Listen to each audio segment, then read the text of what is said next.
Moderator. Baik, Bapak Ibu sekalian, apakah ada yang ingin bertanya?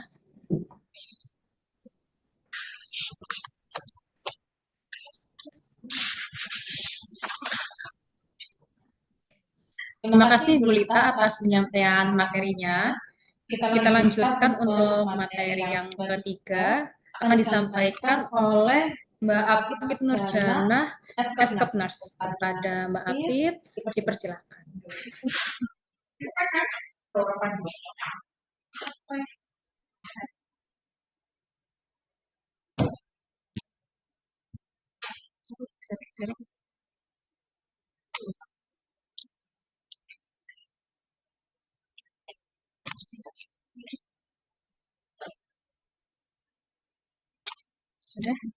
Sudah selesai.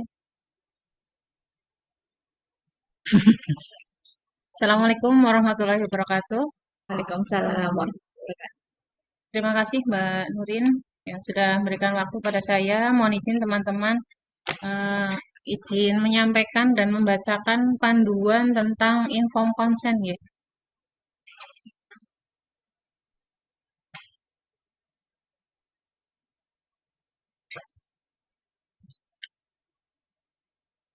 Pada kesempatan siang hari ini, saya menyampaikan tentang persetujuan tindakan kedokteran atau yang sudah sering kita dengar dengan informed consent. Ya. Tadi sudah banyak disampaikan oleh Dr. Lala mengenai informed consent ini.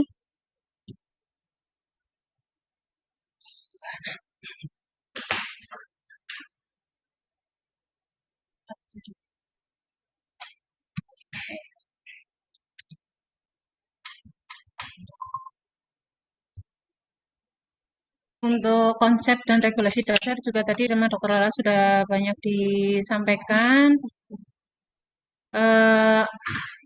Bagaimana konsep dan regulasi dasar dari informed consent ini, yaitu untuk memahami nilai etika hukum serta landasan hukum persetujuan tindakan medis di Rumah Sakit Banyumas. Untuk regulasinya ada di Undang-Undang Nomor 17 Tahun 2023 tentang kesehatan di pasal 80, ada juga di pasal 293, kemudian ada di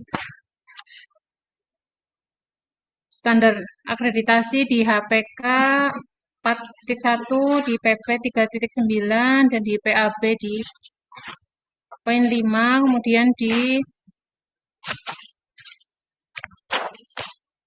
PMK nomor 290 tahun 2008 juga ada tentang persetujuan tindakan kedokteran. Ada di pasal 2, pasal 3, pasal 4, dan di pasal 7. Dan untuk konsep dasar informed consent itu sendiri, yang pertama yaitu tentang hak otonomi pasien. Informed consent itu merupakan hak otonomi pasien bahwa masalah kesehatan adalah tanggung jawab pasien sepenuhnya. Keputusan pengobatan sejauh tidak mengganggu orang lain sepenuhnya berada di tangan pasien. Tindakan medis yang diupayakan dokter bersifat tidak wajib diterima secara paksa atau uncertainly result sehingga penolakan medis yang rasional wajib dihargai. Untuk arti informed consent itu sendiri, informed consent terdiri atas dua kata yaitu inform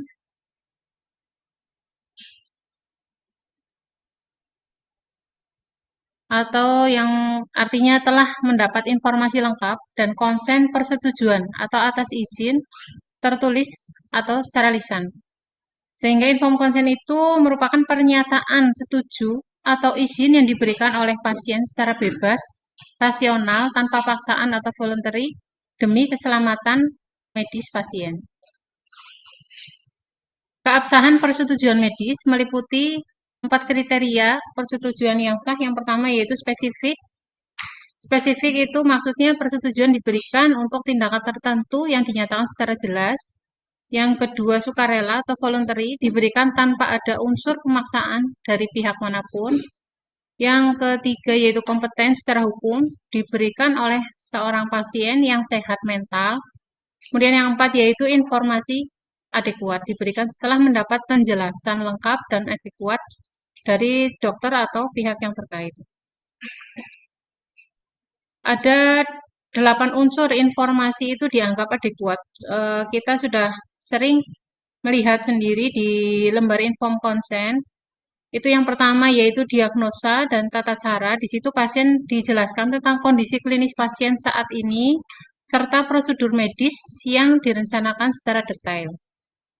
Yang kedua yaitu tujuan tindakan, manfaat preventif, diagnostik, terapeutik, atau rehabilitatif yang diharapkan dari tindakan tersebut.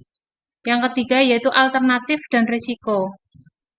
Itu dijelaskan bagaimana pilihan pengobatan alternatif lain yang tersedia beserta plus minusnya atau efek positif dan efek negatif dari tindakan tersebut.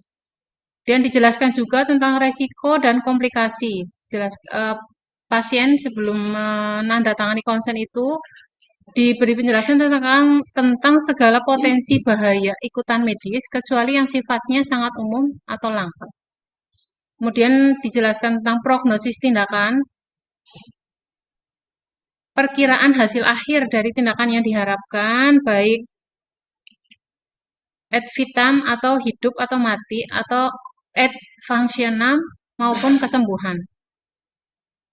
Kemudian dijelaskan juga bagaimana akibat jika pasien menolak tindakan tersebut, yaitu resiko fasilitas medis atau keparahan penyakit jika tindakan yang direncanakan tidak diambil. Dijelaskan juga tentang prospek keberhasilan dari tindakan yang akan dilakukan, berisi tentang informasi tingkat keberhasilan tindakan kedokteran yang diproyeksikan. Kemudian dijelaskan juga tentang efek samping umum, dampak langsung atau gejala ketidaknyamanan yang wajar yang timbul pasca tindakan medis tersebut. Itu ada 8 unsur yang wajib dijelaskan dalam inform consent. Kemudian ada pihak yang berhak menyetujui atau berhak tanda tangan pada lembar inform consent. Yang pertama, pasien kompeten mandiri, yaitu pasien yang berhak memberi keputusan mandiri. Kriterianya yaitu pasien yang berusia 21 tahun atau lebih. Kemudian pasien yang telah menikah secara sah dalam koridor hukum. Ada beberapa kejadian, seringnya di ranah bagian obstetri atau maternitas, ruang maternitas itu mungkin belum 21 tahun, tapi pasien tersebut sudah menikah secara sah dalam koridor hukum, itu bisa untuk memberikan persetujuan secara mandiri. Kemudian ada pasien dalam keadaan sehat akal dan mental tanpa gangguan psikis berat. Adapun jika pasien tidak dianggap kompeten mandiri, itu penandatangan inform consent ada perwakilan hukumnya. Urutannya jika pasien di bawah usia 21 tahun atau tidak kompeten, urutan haknya adalah ayah atau ibu kandung atau wali adopsi yang sah. Ini khusus untuk anak-anak nih. Kemudian saudara-saudara kandung yang dewasa, suami atau istri apabila sudah berkeluarga. Kemudian ada kurator atau pengampu hukum bagi pasien dengan gangguan mental.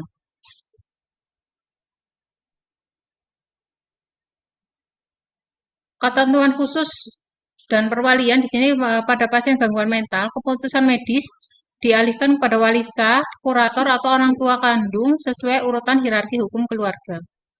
Kemudian pada kondisi gawat darurat, jika nyawa terancam dan tidak ada keluarga pendamping, tindakan medis segera dilakukan demi menyelamatkan pasien tanpa persetujuan tertulis. Hal tersebut disebutkan pada PMK nomor 290 tahun 2008 tentang persetujuan tindakan kedokteran, itu di pasal 4 disebutkan dalam keadaan gawat darurat untuk menyelamatkan jiwa pasien dan atau mencegah kecacatan tidak diperlukan persetujuan tindakan kedokteran. Kemudian ada induk semang, itu misalnya anak kos di situ kebetulan lagi di kos, anaknya sakit gitu, bisa induk semang yang memberikan persetujuan. Apabila orang tua atau wali belum bisa hadir.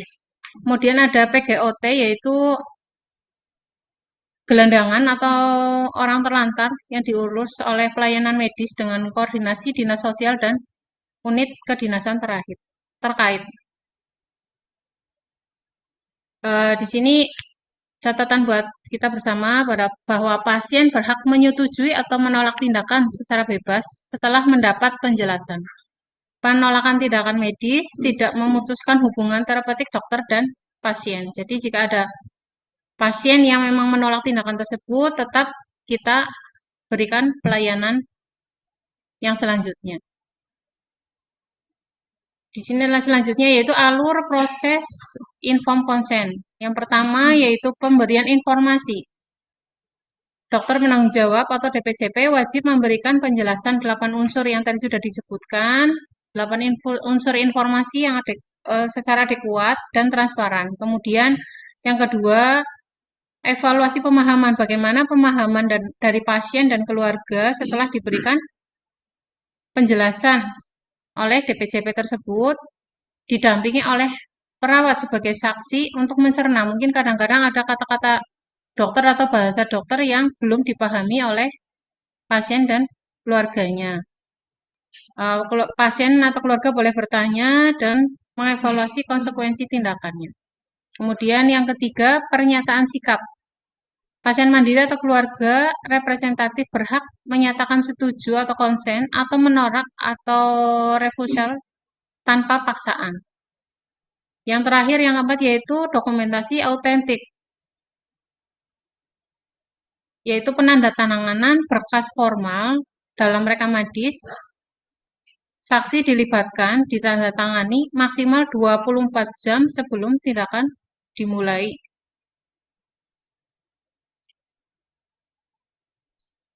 Untuk klasifikasi tindakan yang wajib ada concernnya, yaitu yang pertama tindakan bedah dan invasif, yang kedua tindakan anestesi atau sedasi untuk ICU atau kamar operasi, tindakan transfusi produk darah karena ada alergen tinggi, kemudian tindakan resiko tinggi lainnya.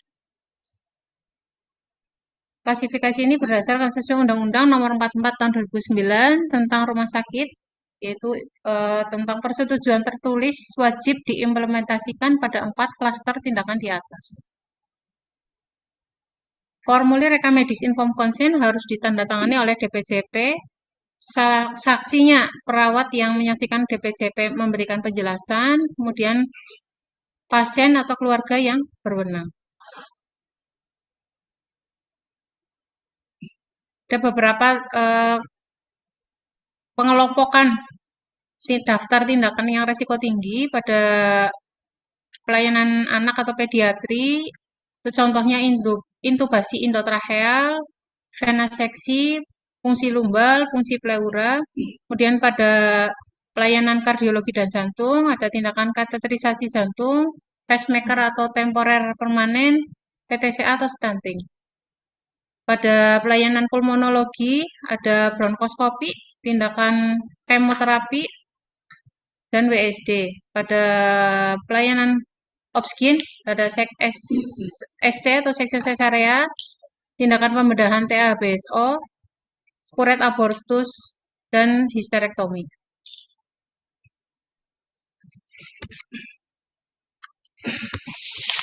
Mungkin itu yang bisa saya sampaikan. Waktu saya kembalikan ke Mbak Nurin. Wassalamualaikum warahmatullahi wabarakatuh. Waalaikumsalam warahmatullahi wabarakatuh. Baik, Bapak Ibu, apakah ada yang ingin bertanya? Baik, terima kasih Mbak Apit atas penyampaian materinya. Kita lanjutkan untuk materi keempat yang akan disampaikan oleh Mbak Dewi Endah Lestari. Kepada Mbak Dewi, dipersilakan.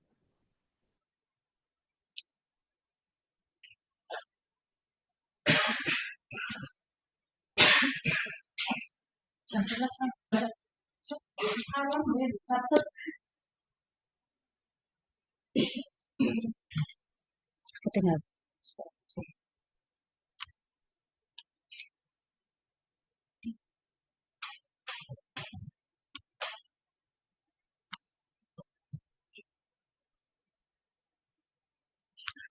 Ya, selamat pagi. Assalamualaikum warahmatullahi wabarakatuh.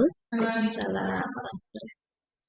Terima kasih atas waktu yang diberikan Bapak Ibu sekalian, teman-teman, rekan-rekan yang masih stay untuk Zoom kali ini. Perkenankanlah saya dari tim HPK untuk memaparkan materi mengenai pengisian general content yang ada di RSUD Banyumas.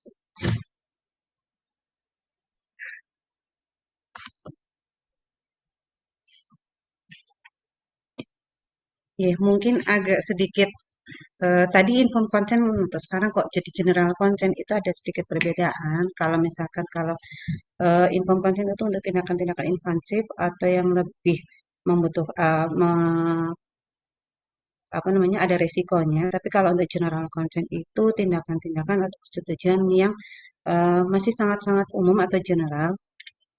Mari kita lihat dulu untuk pengertian general consent itu sendiri adalah persetujuan umum atau izin yang diberikan dari pasien atau keluarga pasien untuk menerima pelayanan kesehatan yang rutin dilakukan di rumah sakit atau klinik.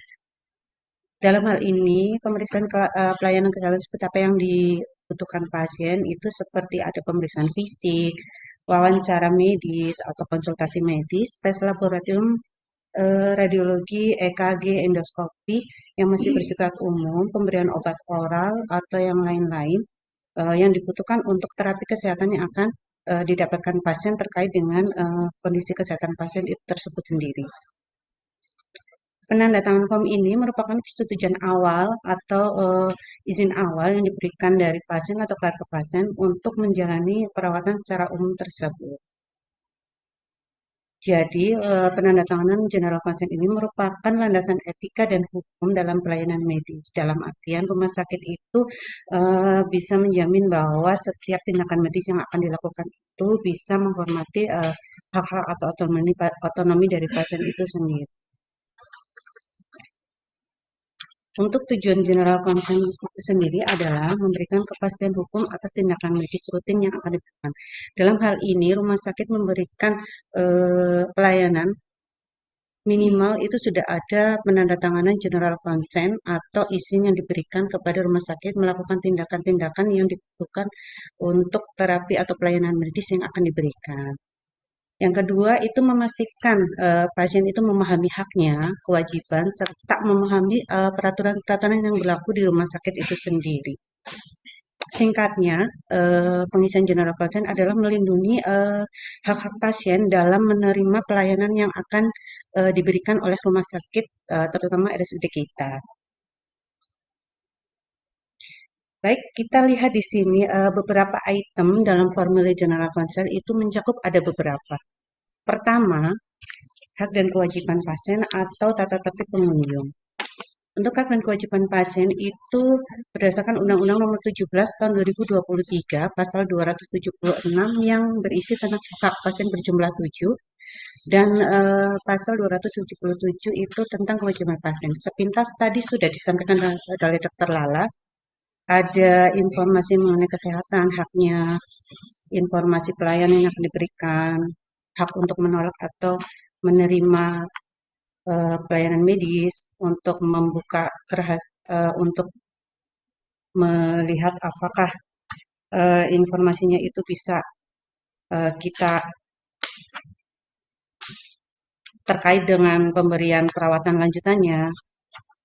Terus misalkan second opinion dan lain-lain. Untuk haknya, untuk kewajibannya itu wajib menaati peraturan yang ada di rumah sakit,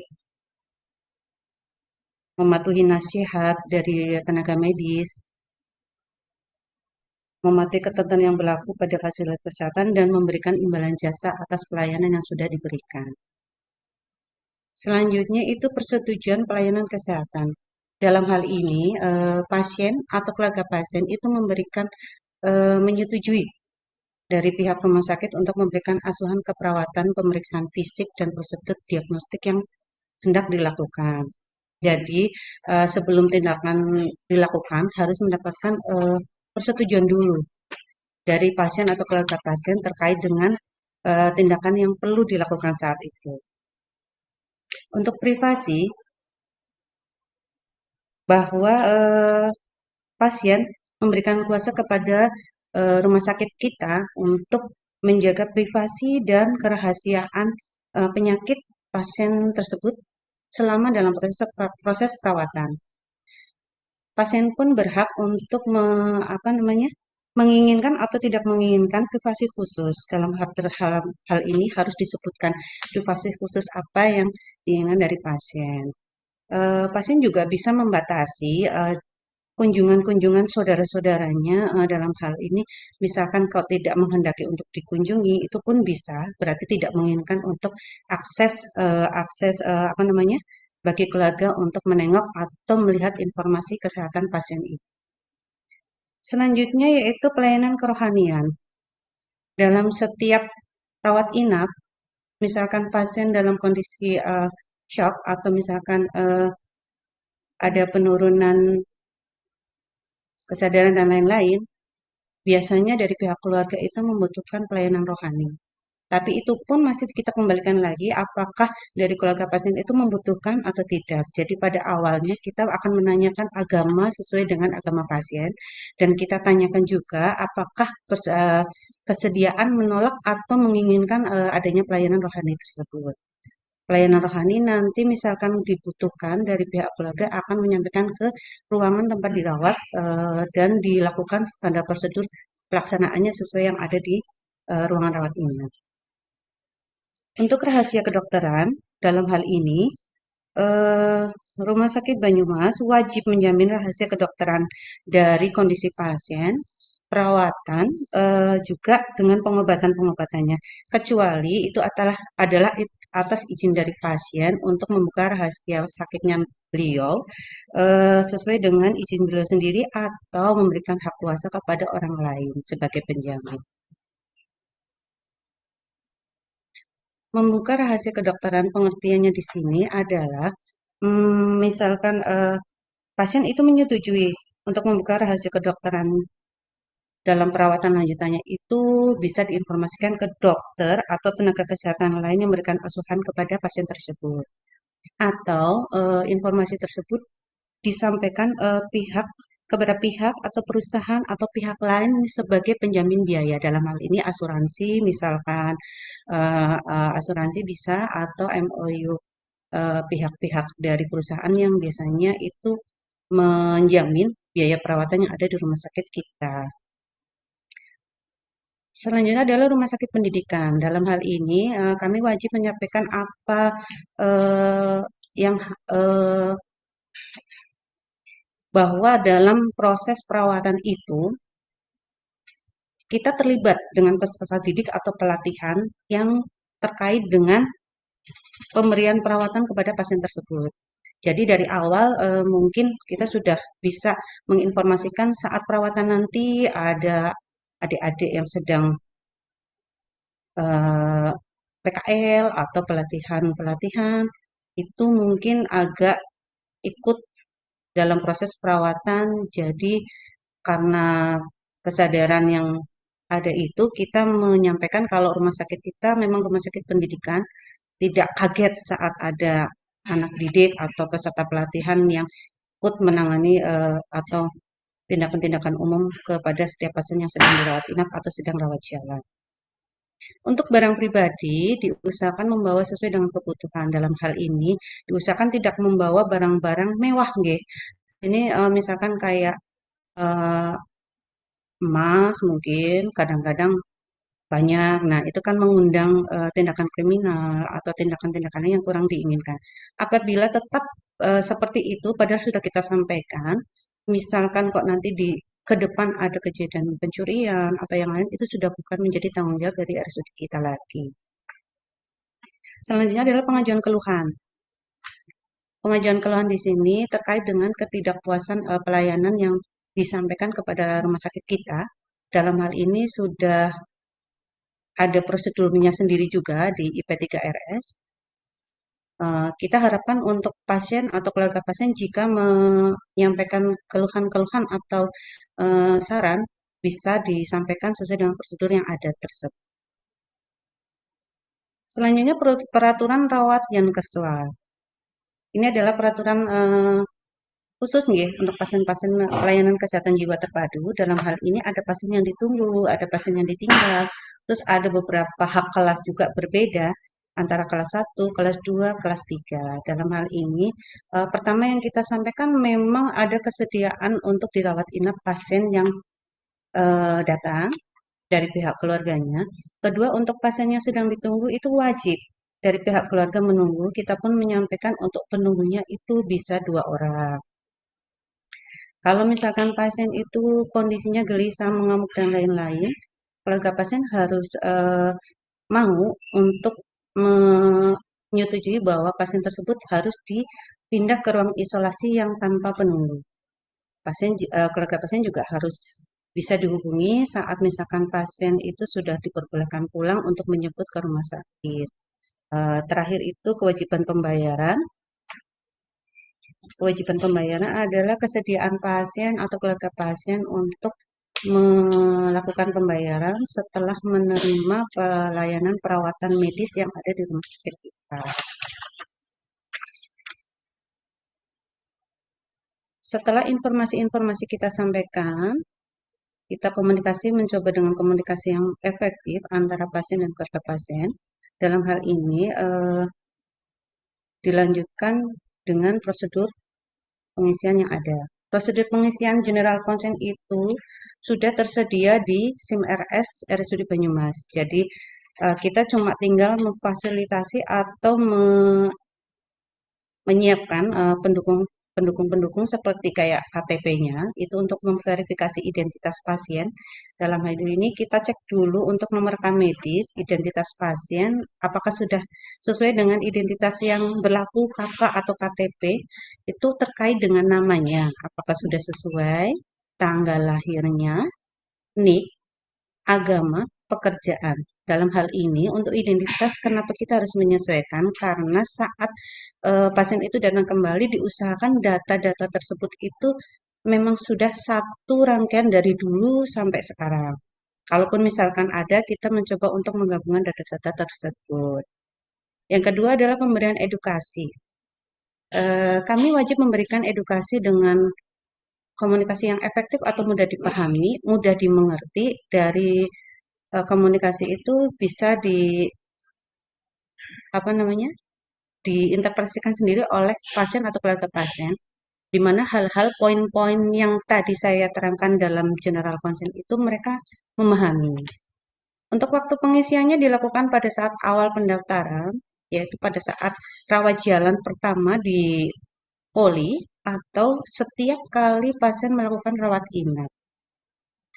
Setelah diidentifikasi identitas, pemberian edukasi per poin dari general consent, waktu pengisian validasi yang terakhir yaitu tanda tangan dari keluarga pasien. Dalam hal ini setelah kita komunikasi, kita tanyakan dulu sebelum melakukan penandatanganan apakah keluarga pasien itu sudah mengetahui atau sudah memahami dengan persetujuan umum yang akan mereka tanda tangani terlebih dahulu apa tidak. Setelah dilakukan komunikasi tersebut setuju ataupun mengerti, memahami, terus terakhir adalah validasi tanda tangan dari keluarga pasien. Kesimpulannya, general consent merupakan izin awal dari pasien untuk mendapatkan perawatan rutin yang ada di rumah sakit. Kedua, terpenuhinya ketentuan tersebut, adanya pelindungan hak pasien dan memfasilitasi komunikasi awal dari pasien dan tenaga medis. Pemahaman dan perhatian pentingnya general consent diharapkan terciptanya pelayanan kesehatan yang lebih aman, nyaman, dan menghormati hak-hak pasien. Kurang lebih dari saya penyampaian materinya seperti itu. Semoga bisa membantu untuk ke depan. Mohon maaf jika ada kurang kata atau salah yang sengaja dan tidak. Terima kasih atas waktunya. Wassalamualaikum warahmatullahi wabarakatuh. Waalaikumsalam warahmatullahi wabarakatuh. Terima kasih Mbak Dewi atas penyampaian materinya. Kita lanjutkan untuk materi yang kelima yang akan disampaikan oleh Mbak Herlina Biawan, Eskep Nurse. Kepada Mbak Herlina dipersilakan.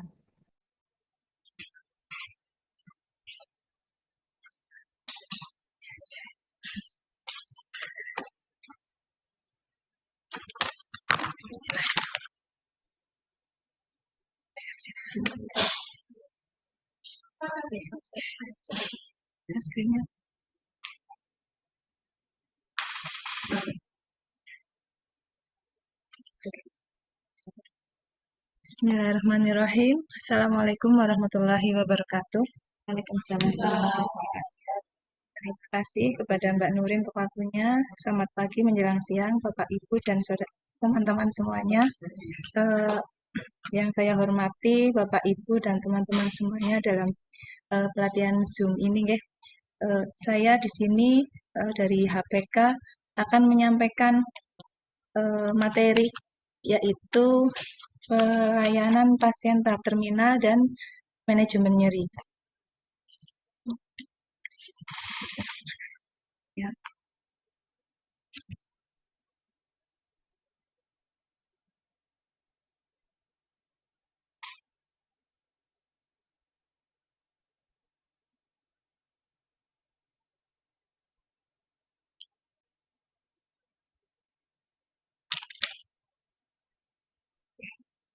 Untuk materi yang pertama, kita untuk pelayanan pasien tahap terminal lebih dahulu.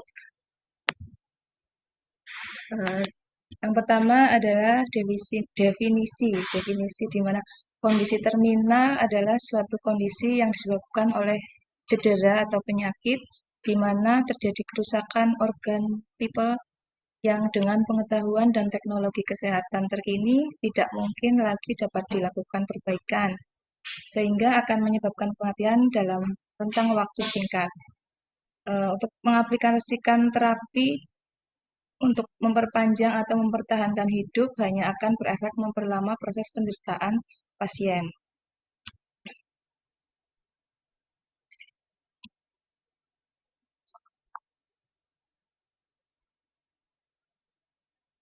Tahap terminal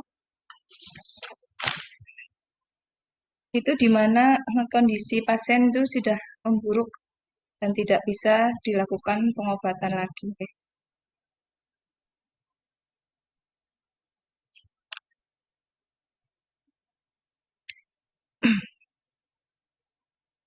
Kemudian mengapa pelayanan pasien tahap terminal perlu dilakukan di rumah sakit? Pada pasien yang menuju akhir kehidupan beserta keluarganya itu memiliki kebutuhan yang unik, meliputi pengelolaan gejala akibat penyakit maupun terapi, membutuhkan dukungan psikologis, sosial, spiritual, dan budaya, pendampingan keluarga. Untuk pelayanan tahap pasien terminal ini perlu pendampingan keluarga selama proses akhir kehidupan, serta pelayanan menjelang akhir hayat, untuk menghormati martabat pasien. Rumah sakit mengembangkan pelayanan akhir kehidupan untuk bertujuan untuk melakukan asesmen dan pengelolaan gejala secara tepat, untuk memberikan pelayanan yang penuh hormat dan bermartabat, melakukan asesmen secara berkala sesuai kondisi pasien, menyusun pendekatan preventif dan terapeutik, serta memberikan edukasi kepada pasien, keluarga, dan tenaga kesehatan. Ini prinsip-prinsipnya. Ada prinsip pelayanan pasien tahap terminal. Yang pertama adalah mengutamakan kenyamanan pasien. Yang kedua, menjaga martabat pasien, menghormati nilai agama dan budaya, melibatkan pasien serta keluarga, memberikan dukungan psikologis dan spiritual, mengendalikan gejala secara optimal, jadi untuk meminimalkan kesakitan pada pasien, untuk melakukan evaluasi mutu dalam pelayanan. Ini ada ruang lingkup pelayanan, ada 3 ruang lingkup, yaitu aspek keperawatan, paliatif, dan aspek medis. Dalam aspek keperawatan, bahwa pasien dengan tahap terminal akan mempunyai penurunan fungsi fisik dan psikologis yang sangat labil, ya. Respon fisiknya yang harus kita perhatikan sebagai seorang perawat adalah mungkin ada gangguan kardiovaskuler, pernafasan, muskuloskeletal, integumen, mungkin dari bladernya, karena biasanya pasien-pasien dengan tahap terminal itu kondisinya lemah dan kemungkinan banyak yang bed rest juga. Di faktor psikologis, ini menurut Kubler-Ross ada 5 tahap atau 5 fase pasien menjelang ajal. Yang pertama adalah fase denial, di mana pasien itu menyangkal akan sakitnya, tidak menerima informasi sebagai kebenaran bahwa kemungkinan dia sakit yang tidak akan sembuh. Yang kedua adalah fase anger atau marah. Biasanya pasien marah dengan keadaannya, tidak menerima. Ya. Terus fase ketiga adalah bargaining, yaitu tawar-menawar. Pasien kemungkinan biasanya di sini apabila diperbolehkan untuk sakitnya itu tidak dia tidak merasa sakit dengan perawatan yang lebih baik, diberikan kenyamanan atau kalau bisa memilih itu bisa lebih hidup lebih lama lagi. Fase yang keempat adalah depresi atau fase putus asa dengan keadaannya, dan fase yang kelima adalah fase acceptance atau fase menerima keadaan. Dalam perawatan paliatif kita harus mengedepankan kualitas hidup pasien dan kualitas menjelang kematian dengan memberikan pemahaman kepada pasien dan kepada keluarga tentang kondisinya, kemungkinan tidak akan sembuh. Jadi keluarga itu memberikan pelayanan atau perawatan kepada pasien dengan penuh kasih sayang, sehingga pasien akan merasa nyaman seperti itu di akhir hayatnya. Ini untuk aspek medisnya. Ada penata laksanaan medis, pertimbangan etik, dan komunikasi keluarga. Di sini bisa terjadi suatu tindakan untuk menunda atau memberhentikan bantuan hidup.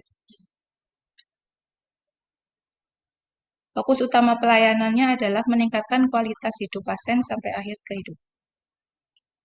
Untuk screening pasien tahap terminal, ini ada di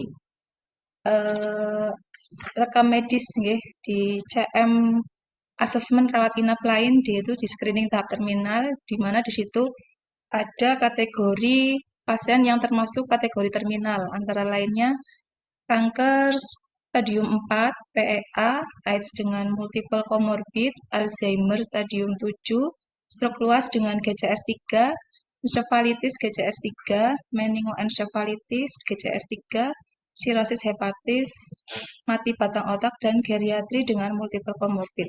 Nanti teman-teman perawat yang di ruangan mungkin bisa melihat di asesmen rawat inap lain, itu di situ ada screening tahap terminal.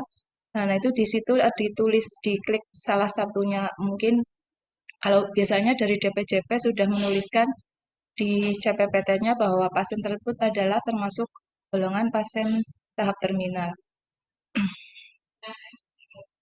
Ya, RM19B. Ini asesmen pasien tahap terminal yang perlu diperhatikan, yaitu aspek fisik. Di situ juga ada pernafasan, kardiovaskuler, neurologi, eliminasi, neurologi, nutrisi, mungkin membutuhkan nutrisi parenteral dan pemasangan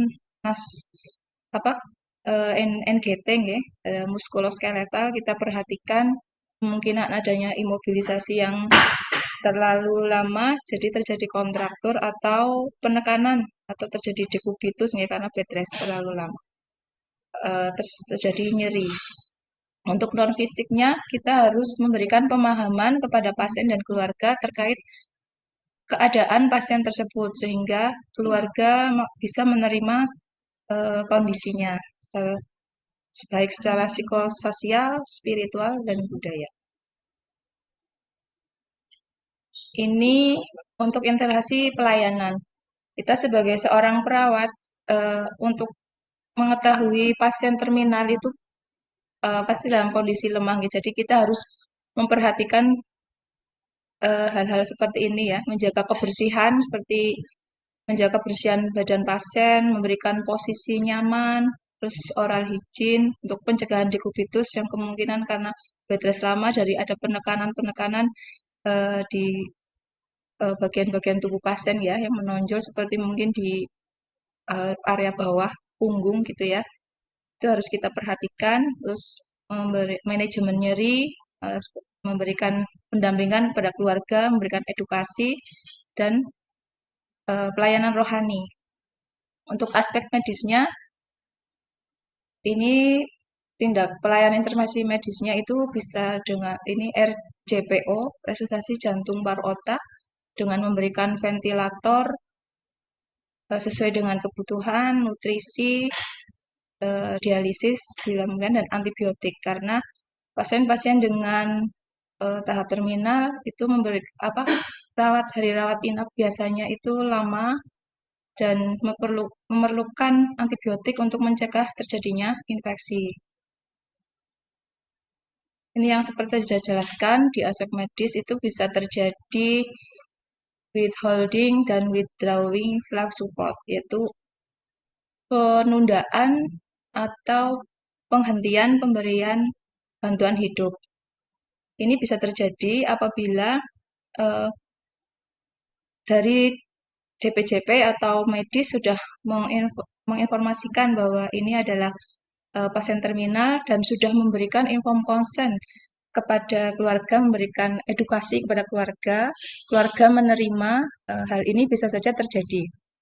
Menerima kondisi pasien ya, yang sudah termasuk tahap terminal, dan ini withholding dan withdrawing life support itu bisa saja terjadi. Keputusan dilakukan berdasarkan indikasi medis, kalau jika ada indikasi medis, sudah ada pertimbangan etik, ada persetujuan keluarga, dan keputusan tim dokter. Yang paling utama itu harus ada informed consent, dokumentasi lengkap, komunikasi efektif, dan menjaga kenyamanan pasien. Untuk dokumentasi pelayanannya yang harus tersedia yaitu formulir penapisan, formulir assessment, inform consent, persetujuan tindakan, penolakan tindakan, dan formulir informasi kondisi terminal. Kesimpulan, pelayanan pasien tahap terminal bertujuan untuk memberikan pelayanan yang bermartabat, mengoptimalkan kenyamanan pasien, mengurangi penderitaan pasien, menghormati nilai agama, budaya, dan pilihan pasien, melibatkan keluarga dalam setiap pengambilan keputusan, mewujudkan pelayanan yang profesional, etis, dan berorientasi pada mutu. Demikian untuk yang pertama, nggih. Untuk yang materi kedua, sakit.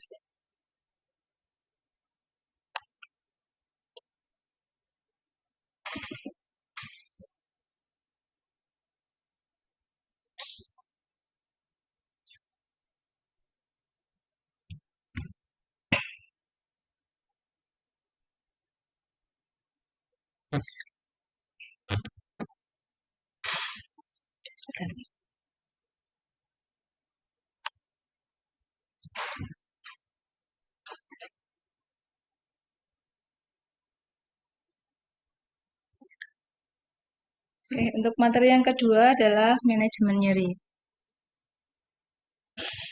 Pengertiannya, nyeri adalah pengalaman subjektif individu yang perlu dinilai, ditangani, dievaluasi ulang, dan dikomunikasikan secara konsisten. Untuk latar belakang, mengapa kita melakukan asesmen nyeri, yaitu nyeri adalah merupakan tanda vital kelima setelah suhu, nadi, tekanan darah, dan respirasi. Sifat nyeri itu subjektif, respon nyeri seseorang dan individu itu berbeda-beda. Jadi kita perlu memberikan pendekatan sesuai kondisi pasien. Tujuannya adalah meningkatkan kualitas hidup, menurunkan mortalitas, dan memfasilitasi pemulihan pasien. Ini ruang lingkup manajemen nyeri. Ada 4, yaitu asesmen nyeri, metode skor nyeri, kriteria nyeri, dan penanganan nyeri. Yang pertama, kita melakukan asesmen nyeri. Asesmen nyeri itu ada 5, ya, ini di sini untuk penilaiannya ada provocating yang pertama, pakai RST kita kenalnya. Yang pertama adalah provocating atau pencetus nyeri. Q-nya adalah kualitas atau sifat nyeri. R-nya adalah region atau lokasi, lokasi nyeri dan penjalaran nyeri. S-nya adalah severity atau skala nyeri dan T-nya adalah time, onset nyeri, durasi nyeri. Ini asesmen nyeri itu dilakukan pertama kali itu bisa dirawat jalan, di IGD, dirawat inap atau ruang khusus, dan maupun pasien sebelum operasi. Kita bisa melihat di asesmen nyeri, nggih. Kalau di IGD itu di asesmen nyeri, di asesmen IGD, dirawat jalan juga ada, dirawat inap itu biasanya yang pertama itu di asesmen rawat inap keperawatan di sosial ekonomi itu di situ ada asesmen nyeri awal. Kemudian kita melakukan asesmen ulang setelah dilakukan tindakan terapi nyeri saat TTV sesudah transfer dan sebelum pulang.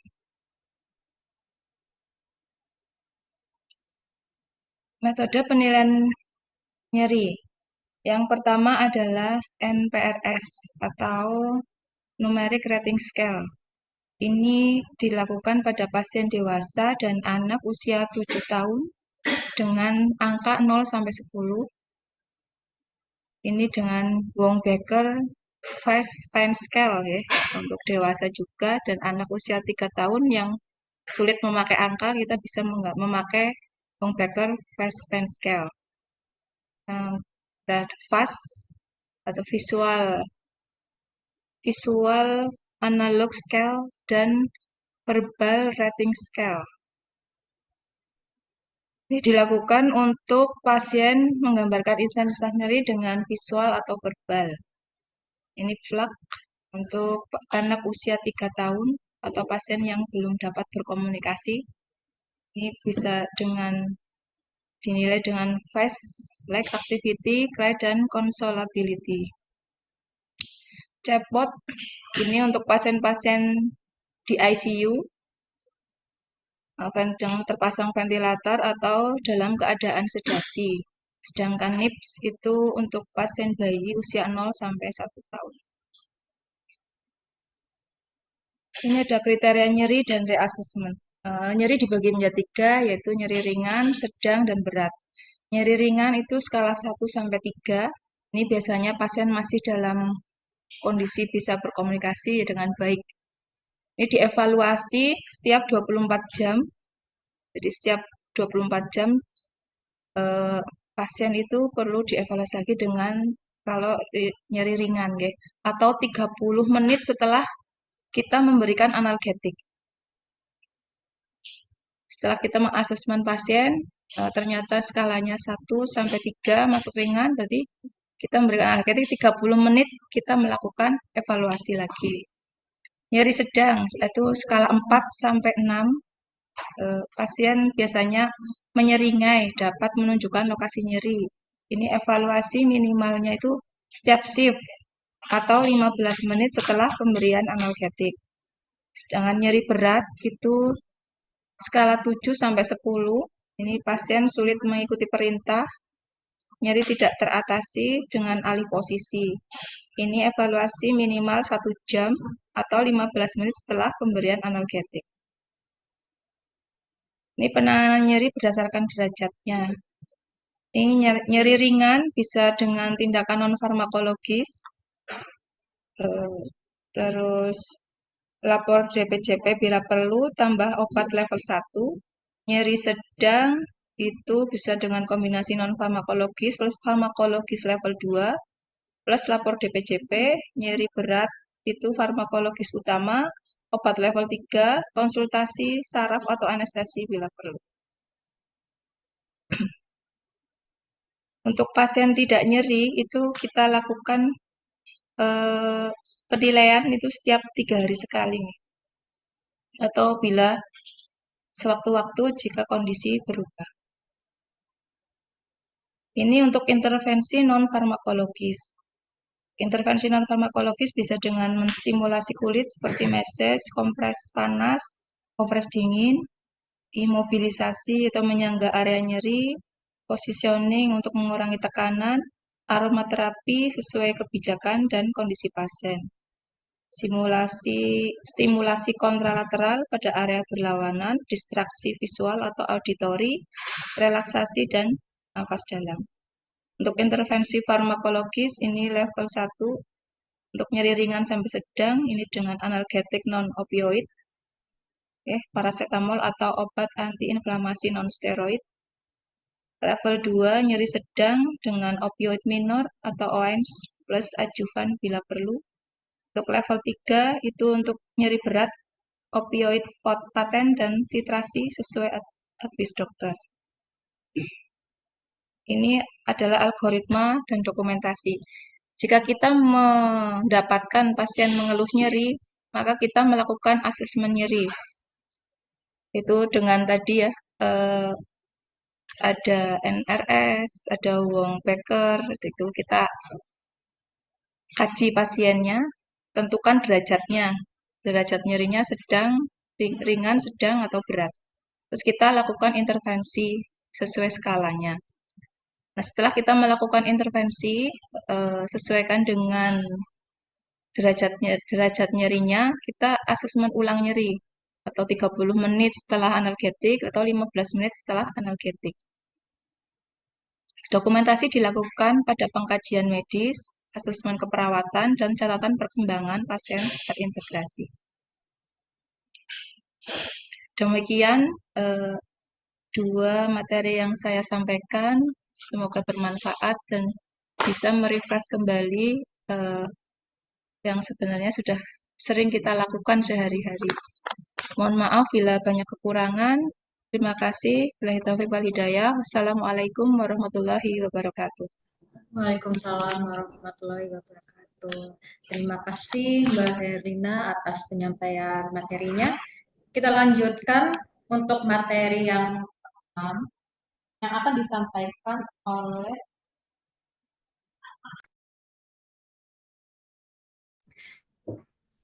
Kita lanjutkan untuk materi yang ke-6 yang akan disampaikan oleh Bapak Pardiono.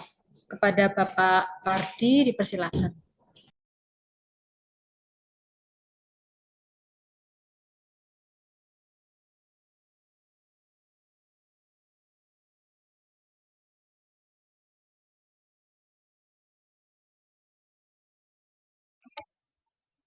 Assalamualaikum warahmatullahi wabarakatuh. Waalaikumsalam warahmatullahi wabarakatuh.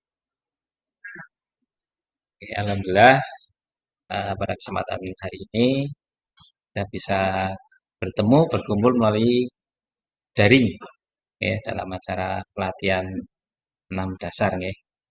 Bismillah, kemudian apa yang nanti saya ulangi itu bisa bermanfaat bagi kita semua untuk mensukseskan akreditasi. Saat dalam kesempatan kali ini saya akan sedikit merefresh kembali tentang keamanan pasien di RSUD Banyumas, terutama kode ping dan resiko pasien-pasien dengan resiko kekerasan, terkait dengan keamanan barang berharga milik pasien, baik yang dalam kondisi sadar maupun tidak sadar. Untuk yang pertama, materinya adalah kode ping. Bapak Ibu sekalian dan rekan-rekan semuanya mungkin sudah paham ya, apa yang dimaksud dari kode ping. Kode ping itu adalah salah satu kejadian penculikan bayi yang mudah-mudahan RSUD Banyumas dengan situasi yang sekarang dijauhkan dan dinihilkan dari kejadian kode ping, terutama kode ping ya. Ini karena sangat vital sekali. Bapak Ibu sekalian bisa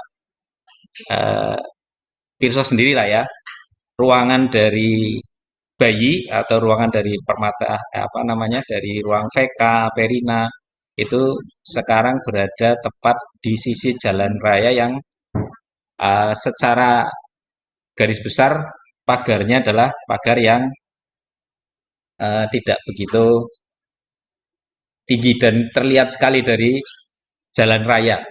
Aksesnya itu langsung di area pintu keluar yang memang kami dari pihak keamanan RS terutama memang sangat-sangat khawatir itu karena begitu keluar dari ruang bersalin itu aksesnya bisa langsung ke parkiran dan sebelahnya adalah jalan raya dan jalan tersebut adalah sudah skala jalur nasional. Jadi memang areanya memang sangat terbuka sekali. Untuk diketahui prosedur-prosedur dari apabila terjadi kode ping, ya, Bapak Ibu sekalian, yang ruangannya terjadi kode ping, ya mudah-mudahan tidak sampai terjadi dan jangan sampai terjadi.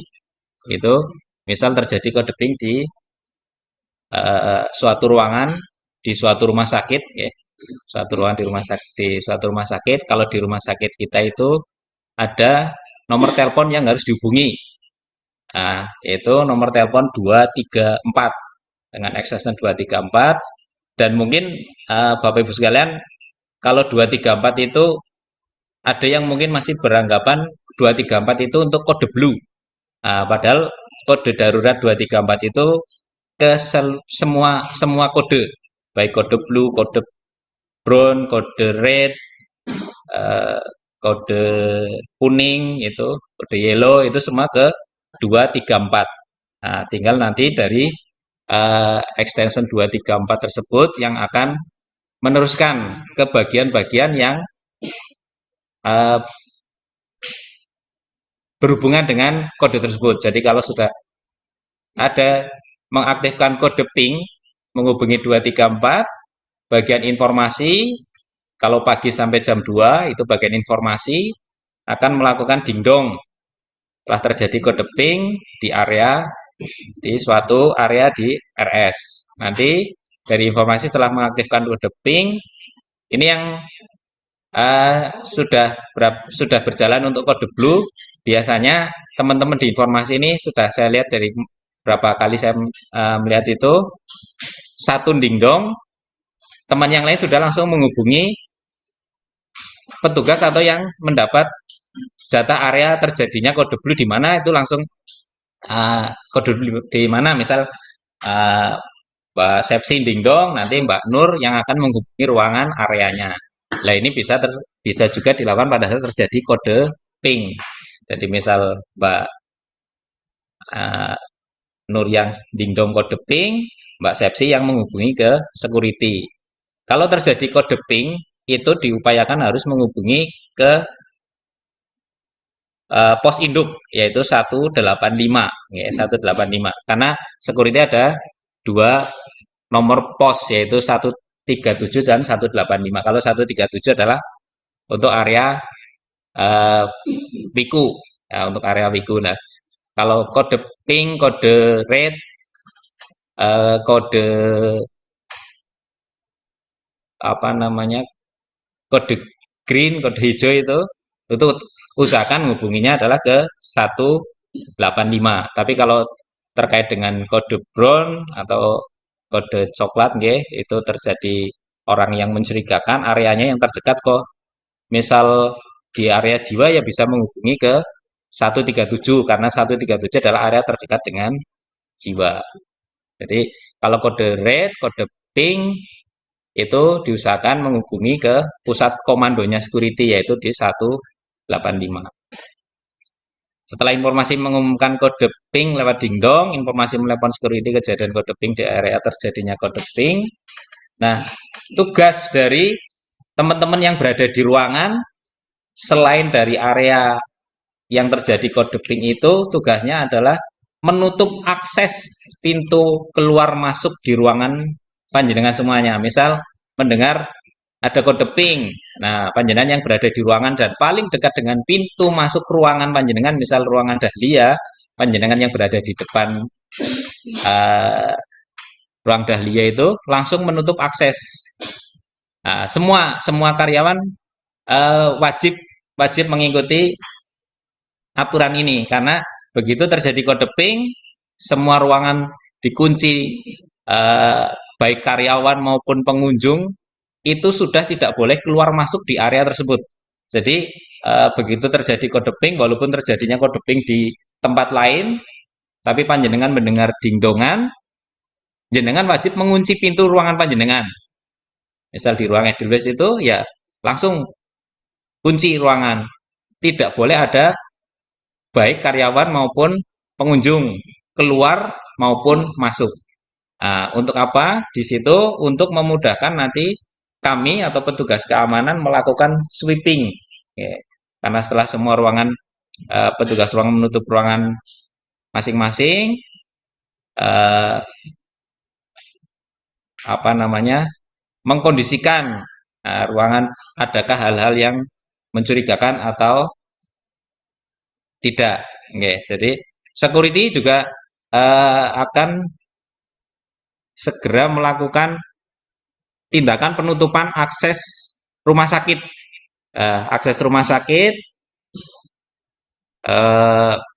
akan pintu masuk dan pintu keluar kendaraan akan kami sterilkan dan kita akan menempatkan personil di area-area tersebut. Jadi kalau di ruangan panjenengan setelah mendengarkan dingdong kok ruangan panjenengan sebenarnya tidak ada bayi kok terdengar ada suara bayi pada saat terjadi kode ping itu panjenengan setelah menutup ya segera menghubungi security bahwa di ruangan saya kan nggak ada bayi mas tapi kok ternyata ada suara bayi lah itu segera dilaporkan ke security. Tugas kami security adalah tugas di sini ditulis kepala security membagi tugas kepada anggota untuk menutup semua pintu akses masuk keluar rumah sakit, ya. Keluar masuk rumah sakit di situ adalah tugas kepala instalasi. Namun demikian di lapangan kita tidak mutlak dari komandonya kepala instalasi karena bisa jadi kepala instalasi sudah berada di posisi yang lain, misal berada di pintu depan ya kepala instalasi akan segera menutup di area pintu depan. Jadi komando tidak harus mutlak dari kepala instalasi, tapi dari siapa saja yang sudah menerima kabar adanya kode ping, misal di pos ada 2 orang, ya satu tetap berada standby di pos induk untuk menyambung informasi dari masing-masing ruangan. Nanti dari teman yang berada di operator telepon tersebut atau memegang alat komunikasi lain akan memberikan informasi ke kepala instalasi maupun ke teman-teman yang berada di lapangan. Jadi security akan membagi di sini menjadi 2 bagian, ya. Di sini disebutkan security dibagi menjadi 2 bagian atau 2 anggota di pintu masuk, 2 anggota. Tapi secara di lapangan untuk kemungkinan dibagi untuk 2 orang itu dengan personil kita agak sedikit kewalahan, ya, karena pasti kita akan membutuhkan sweeping ruangan yang membutuhkan tenaga lebih banyak. Jadi itu situasional. Kalau di sini kita memang standarnya memang security dibagi menjadi 3 bagian, yaitu 2 anggota di pintu masuk, 2 anggota di pintu masuk motor, 2 anggota di pintu mobil, 2 anggota lagi jaga pintu di pavilion. Cuma secara di lapangan kita kan pavilion sudah ada anggota di sana, terus di pos induk sudah ada, di Yankeswa sudah ada, di gedung IMP atau VK itu sudah ada personil juga. Nah, tinggal nanti kita akan membagi tugas kayak yang di Yankeswa karena ada 2 personil akan segera yang satu merapat ke bagian pintu keluar kendaraan. Nanti untuk yang di informasi kalau pas kumpul semua di sana ada 4 orang, yang non shift itu ada 4 orang, 5 orang nanti 2 orang bisa langsung menutup akses masuk, tim yang lain bisa langsung melakukan sweeping. Security memeriksa semua kendaraan yang keluar dari RSUD Banyumas, ya. Jadi teman-teman ini biasanya kalau yang di pintu keluar akan lebih membutuhkan banyak personil karena biasanya kendaraan keluar di pintu keluar itu tidak hanya 1, 2, biasanya bisa sekaligus urutan sampai 3, 4 di sana ada pintu mobil dan pintu roda 2. Nah, security mendatangi tempat kejadian perkara untuk anggota yang lain kurang dari 5 menit. Jadi ada anggota yang segera eh, mendatangi TKP atau misal terjadinya di suatu ruang di RSUD Banyumas ya eh, kurang dari 5 menit, diupayakan kurang dari 5 menit adalah sudah sampai TKP untuk mengetahui kronologinya, mungkin orang-orang yang dicurigai, terus kemungkinan penculiknya, misal terjadi penculiknya itu adalah dari keluarga terdekat atau dari teman atau dari eh, rival bisnis atau dari apa namanya tetangganya atau ada orang yang merasa apa belum punya anak gitu dan sebagainya itu kemungkinan itu bisa terjadi. Security menanyakan dan mencatat kronologi kejadian hilangnya bayi. Nah, ini menjadi eh, apa namanya sebagai awal penyelidikan untuk mencari motif dari penculikan tersebut. Nah, motifnya kalau di kepolisian itu kan nanti ini motif penculikannya karena dendam, karena apa utang piutang, apa karena memang si pelaku adalah mengidap gangguan jiwa dan sebagainya. Terus security bekerja sama dengan anggotanya untuk menelusuri seluruh ruang, mengidentifikasi kepada orang-orang yang dianggap mencurigakan. Nah, orang-orang yang mencurigakan itu seperti apa? Ya, seperti apa? Contoh, eh, ada misal sudah terjadi, ada informasi bahwa tadi ada bapak-bapak dengan baju ini, dia sudah mondar-mandir berapa jam dari di sini, sudah bolak-balik dan sebagainya. Kita usahakan mencocokkan CCTV dan sebagainya gitu.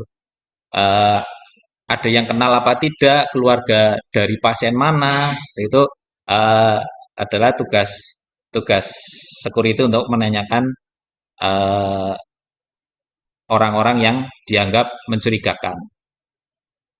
Nah, security akan menghubungi pihak kepolisian atau polsek terdekat untuk melaporkan kejadian penculikan bayi.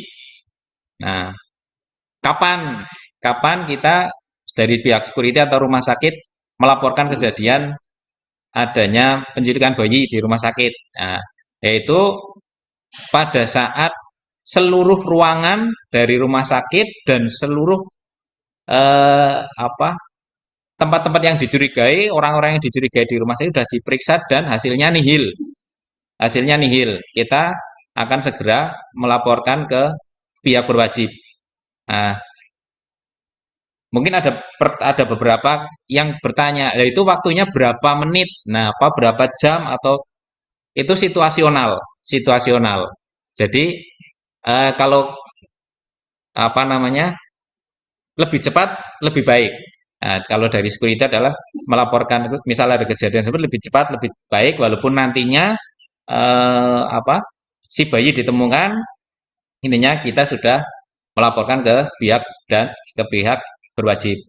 Nah, untuk seluruh karyawan rumah sakit yang mendengar adanya kode pink itu untuk tetap menjaga kondusivitas dari RS. Jadi jangan nun sewunya mungkin ada ibu-ibu atau karyawan-karyawan yang tingkat kepanikannya tinggi itu teriak-teriakan masih bayi diculik. Nah, itu akan menjadi apa namanya?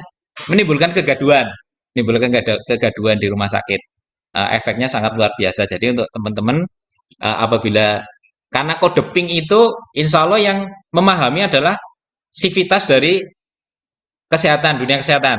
Selain dari dunia kesehatan, hanya berapa persen yang mengetahui arti dari kode pink. Jadi kalau teman-teman di rumah sakit mendengar kode pink, ya diusahakan tetap tenang, menutup pintu pun tetap tenang. Jangan terus kode pink, tutup pintu. Ah, biasanya seperti itu. Kadang-kadang mbak-mbak, ibu-ibu itu kadang-kadang ada yang karena sangat paniknya dan sebagainya jadi akhirnya dan hal itu akan menjadi kepanikan bagi pengunjung rumah sakit, pengunjung rumah sakit. Makanya eh, di apa namanya di safety briefing itu di awal apabila terjadi kejadian tetap tenang, jangan panik. Nah itu untuk karena pada saat kita panik eh, bisa jadi hal-hal yang seharusnya bisa terselesaikan akhirnya tidak bisa terselesaikan karena rasa paniknya kita. Nah, setelah kita melaporkan ke pihak berwajib, kok ternyata bayi ditemukan, ya kita akan mengulangi lagi laporan tersebut bahwasanya bayi ditemukan. Oh, ternyata bayinya cuma ketuker. Oh, bayinya alhamdulillah cuma sedang dijemur, cuma karena ibunya sudah terlalu panik. Ya ini berapa kali kejadian-kejadian RS yang itu kan kadang ada wis kadung laporan kehilangan, sudah nyari ke sana kemari, kondisinya kan panik karena mungkin kehilangan uang yang memang harus untuk bayar rumah sakit gitu kan. Setelah kita datangi ke TKP, kita upayakan untuk menenangkan si yang kehilangan atau korban tersebut, ternyata setelah diteliti satu persatu hanya terselip di lempitan pakaian. Eh, ada teman yang melaporkan HP-nya hilang karena sudah panik, sudah telepon sana sini nggak bisa dihubungi. Ternyata HP-nya cuma terselip di tumpukan eh, buku. Itu kan sering kejadian karena sudah panik. Apabila kode pink sudah berakhir, maka security menghubungi informasi untuk menyampaikan bahwa kode pink sudah berakhir. Nah, kapan kode pink itu dinyatakan berakhir, Bapak Ibu? Nah, kode pink itu dinyatakan berakhir apabila Pak bayi ditemukan ataupun tidak ditemukan. Jadi kalau bayi ditemukan, kita akan menutup kode pink, jadi dinyatakan selesai. Nah, kalau bayi tidak ditemukan di RS Banyumas dan kita sudah melaporkan ke pihak berwajib, yaitu kita nyatakan kode pink juga berakhir. Jadi, eh, kode pink berakhir itu bisa bayi ditemukan atau tidak ditemukan. Nah, dengan catatan tidak ditemukan, kita sudah melaporkan ke pihak berwajib dan sudah menyusuri seluruh seluruh area rumah sakit. Ya, bukan hanya tempat-tempat yang dicurigai, tapi seluruh area rumah sakit. Jadi eh, teman-teman di ruangan yang tidak terjadi kode pink, apabila terjadi kode pink pun teman-teman harus memberikan akses sepenuhnya kepada anggota security apabila melakukan eh, pengecekan di ruangan panjenengan. Jadi eh, tidak usah khawatir, tidak usah apa intinya begitu terjadi kode pink, kita akan melaksanakan tugas melakukan sweeping atau penggeledahan di area-area ruangan panjenengan, baik yang dicurigai maupun tidak dicurigai, karena bisa jadi eh, apa namanya bayi disembunyikan atau bayi ditempatkan di tempat yang memang tidak kita sangka, tidak kita sangka. Jadi pada saat kita pernah melakukan simulasi pun ternyata si bayi dimasukkan ke dalam tas, walaupun kemungkinan kemungkinan terjadi bayi dimasukkan tas gendong itu kan mustahil nggih, karena saya yakin penculik pun punya rasa manusiawi, masa bayi dilebokna maring tas kayaknya yang pegat temen. Nah, paling si penculik bayi itu akan apa ya nimbrung seolah-olah jadi keluarga pasien atau seolah jadi bisa jadi menyamar jadi bidan, bisa jadi menyamar jadi perawat, jadi mahasiswa, jadi karyawan RS. Makanya pentingnya seluruh karyawan rumah sakit menggunakan ID card atau tanda pengenal dari RSUD Banyumas. Walaupun apa namanya si maling lebih pinter sekang polisi nih, walaupun seperti itu karena sekarang alat-alat sudah sangat canggih, bisa bikin ID card yang mirip dengan ID card-nya karyawan rumah sakit. Seragam pun banyak yang meniru apa seragam-seragam di dinas-dinas tertentu, termasuk di Rumah Sakit Banyumas. Oke, mungkin itu ya dari kode pink. Untuk yang kedua yaitu terkait dengan perlindungan perlindungan barang berharga dari pasien. Oke, prosedur perlindungan barang berharga. Poin A, pada pasien kondisi sadar. Pada pasien kondisi sadar, yang pertama sampaikan bahwa pasien atau keluarga tidak diperkenankan membawa barang berharga selama dirawat atau selama berobat di RSUD Banyumas. Apabila rawat inap, tawarkan penitipan barang berharga bagi pasien atau keluarga untuk menghubungi security. Ini apa namanya? Dari petugas ruang ya, karena ini poin ketiga adalah hubungi security. Jadi nanti petugas ruang, misal di ruang anggrek, misal ada keluarga pasien kok yang terlihat menggunakan apa perhiasan secara berlebih, teman-teman dari perawat juga boleh memberikan edukasi. Bu Nun Sewu, kelihatannya perhiasannya terlalu mencolok, silakan untuk di ini karena di rumah sakit adalah tempat umum. Tidak harus security, tidak harus security. Nanti apabila biasanya ada ibu-ibu yang kejadian terakhir itu kemarin yang dirawat jalan dihipnotis nggak digendam. Jadi gelangnya diminta supaya disimpan dimasukkan ke amplop, ternyata setelah dibuka amplopnya hanya berisi kertas sama batu. Kertas sama batu yang tadinya informasinya diberi minyak wangi dan sebagainya, ternyata diganti itu. Dan informasi dari suami korban dari rumah sudah disampaikan bahwa ibu arep rumah sakit terus nganggo gelang, ternyata ibunya bilang, "Oh, aku tukuan nggo dinggo, masa tuku disimpen baik." Nah, akhirnya terjadi seperti itu. Biasanya ada ibu-ibu ini, ibu-ibu terutama yang kadang-kadang ya nyatane nggih, Bu. Mbak-mbak ini duwe barang, duwe gelang, duwe ali-ali, duwe kalung, masa kon ora dinggo gitu. Tapi pakailah sewajarnya, kalau ke rumah sakit pakailah sewajarnya.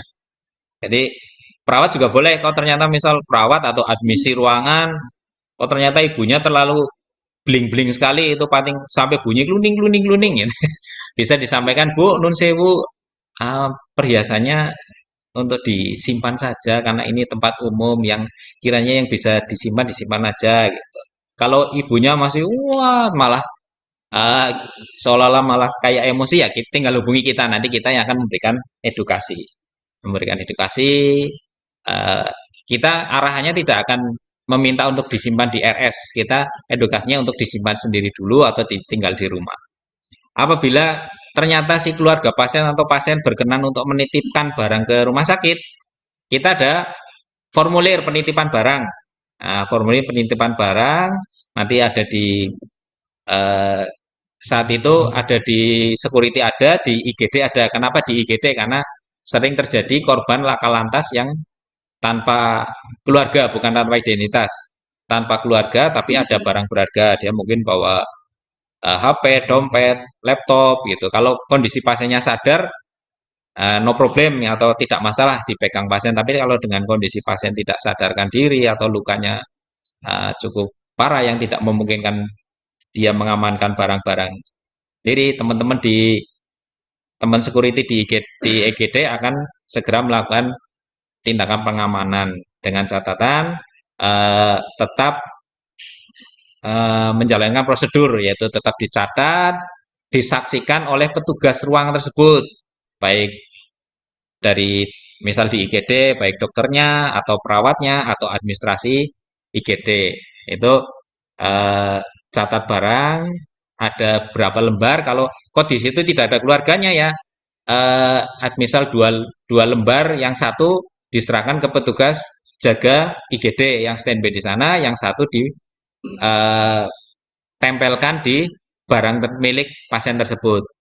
Nah, nanti tanda tangan barang tersebut, barang tersebut akan dititipkan di pos induk security. Nah, di pos induk security sudah kita siapkan locker yang sudah bagus, kemarin sudah kita ajukan, sudah ada dan ada terkunci. Nah, insya Allah aman lah, nanti barang tersebut akan kita masukkan ke locker tersebut dengan disaksikan oleh teman-teman yang dinas atau yang jaga. Jadi tanda tangan formulir penitipan barang berharga rangkap 3 untuk yang punya apabila si pasiennya sadar namun kondisinya tidak memungkinkan untuk mengamankan barang tersebut, untuk petugas satpam, dan yang satu adalah untuk ditempel di barang berharga. Nah, kategori barang berharga apa saja Bapak Ibu? Nah, ini kita kalau di rumah sakit kadang-kadang tikar tikar atau karpet saja bisa dianggap barang berharga karena mungkin pasiennya tersebut dari kalangan tertentu nggak yang memang dilalah karpetnya dadak duit mung-mungan dadak nggo tuku karpet karena rawat inap di rumah sakit ya itu kita tetap wajib menjaganya karena bisa jadi barang karpet tersebut di kita dianggap sepele tapi dari keluarga pasien atau dari pasien tersebut karpet adalah sesuatu yang berharga jadi kita tetap harus menghargai dari si keluarga pasien apabila meminta bantuan untuk nitip barang tersebut. Nah, seperti kami di rawat jalan, teman-teman di rawat jalan kadang-kadang Bapak Ibu kadang lewat di depan itu ada tas pating geletak, ada karpet, ada helm, ada apa ya itu kita nggak bisa nolak Bapak Ibu. Kita nggak bisa nolak apabila ada pasien yang uduk mbah-mbah, Mas nun sewu nyongar berobat titip tas disit. Padahal di situ hanya isinya beceran, nah, misal ya, isinya beceran gitu kan mungkin hal yang sepele tapi bagi ibu tersebut ini adalah hal yang berharga karena dia beceran nanti pulang dari rumah sakit gue masak kayak gitu ya tetap kita kita tetap terima walaupun tanpa ada catatan kalau kita di lobi rawat jalan kalau selalu mencatat adanya titipan-titipan itu apa namanya formulirnya boros banget karena hampir tiap hari ada yang nitip helm ada yang nitip itu paling kita akan tanya di mana nanti di poli ini kalau yang memang sekiranya tidak ditinggal lama ya kita letakkan di situ. Tapi kalau yang Mas saya titip helm tapi tak ambil nanti pulang sore karena saya mau ke Nah, itu paling kita tempeli atas nama si penitip. Atas nama si penitip, alamat kita akan tempelkan di barang tersebut. Nah, ini antar barang berharga pasien ke kotak penyimpanan yaitu ada di pos security, di pos induk security. Di IGD juga sebenarnya kita saat akreditasi tahun berapa itu di IGD kita juga menyiapkan juga tempat untuk penitipan barang pasien karena di IGD itu sering terjadi tidak sampai 1 kali 24 jam keluarga sudah ada jadi hanya menitipkan sementara saja kalau nanti dititipkan di pos induk kami di lapangan itu merasa kasihan apabila keluarga pasiennya datang harus datang ke pos security lagi nanti balik lagi ke IGD gitu jadi kita punya kebijakan dulu barang tersebut tetap berada di area ruangan terdekat yaitu misal di IGD ya di IGD kalau di rawat inap ya kalau barangnya berupa barang-barang yang tidak digunakan di ruangan tersebut ya akan kita bawa ke pos tapi kalau yang sering digunakan di ruangan ya akan tetap ditinggal di ruangan. Yang berikutnya poin B pada pasien kondisi tidak sadar. Nah, ini yang kadang-kadang sering terjadinya di IGD apabila terjadi kecelakaan yang nganter hanya sama-sama pengguna jalan yang berbarengan nganter ke rumah sakit, ternyata dia bawa HP, bawa laptop, ada apa namanya barang berharga lainnya, kondisinya tidak sadar, tidak ada keluarganya. Nah, ini lapor ke Satpam, petugasnya dari dari perawatnya, Mas, kayak pasiennya orang sadar tapi barang-barangnya gede ya. Nah, nanti dari security yang terutama yang di IGD lakukan identifikasi barang berharga milik pasien dengan disaksikan perawat atau petugas rumah sakit. Nah, ini kalau di IGD kan eh, perawat yang melakukan tindakan itu bisa menjadi saksi bahwa HP-nya, dompetnya, terus laptop, tas dan sebagainya diamankan di security. Nah, dicatat. Nah, yang ketiga catat barang berharga milik pasien. Biasanya kalau yang sering kita lakukan di IGD itu akan dimasukkan di buku laporan. Catatannya itu hanya di buku laporan. Nah, nanti diberikan formulir penitipan barang itu pada saat sudah 2 shift keluarganya belum datang. Jadi misal shift pagi ada kejadian, pasiennya tidak sadar, ada barang berharga, dititipkan, diamankan oleh Satpam Dinas Pagi, nanti dioperkan, kok sampai dengan dinas sore belum datang, dioperkan ke dinas sore, nah, nanti dinas sore sampai malam, pulang malam kok belum ada, nah, nanti dinas malam akan membuatkan, yang dinas malam akan membuatkan surat penitipan barang atau ngisi formulir. Nah, yang tanda tangan di situ karena pasien dengan kondisi tidak sadar, otomatis ya petugas security dan perawat atau dokter atau petugas di ruangan tersebut. Nah,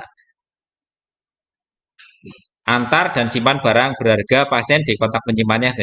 Jadi setelah sampai dinas malam kok sampai keluarganya tetap belum ada, ya mau tidak mau harus kita titipkan ke loker atau lemari penitipan barang yang berada di pos induk.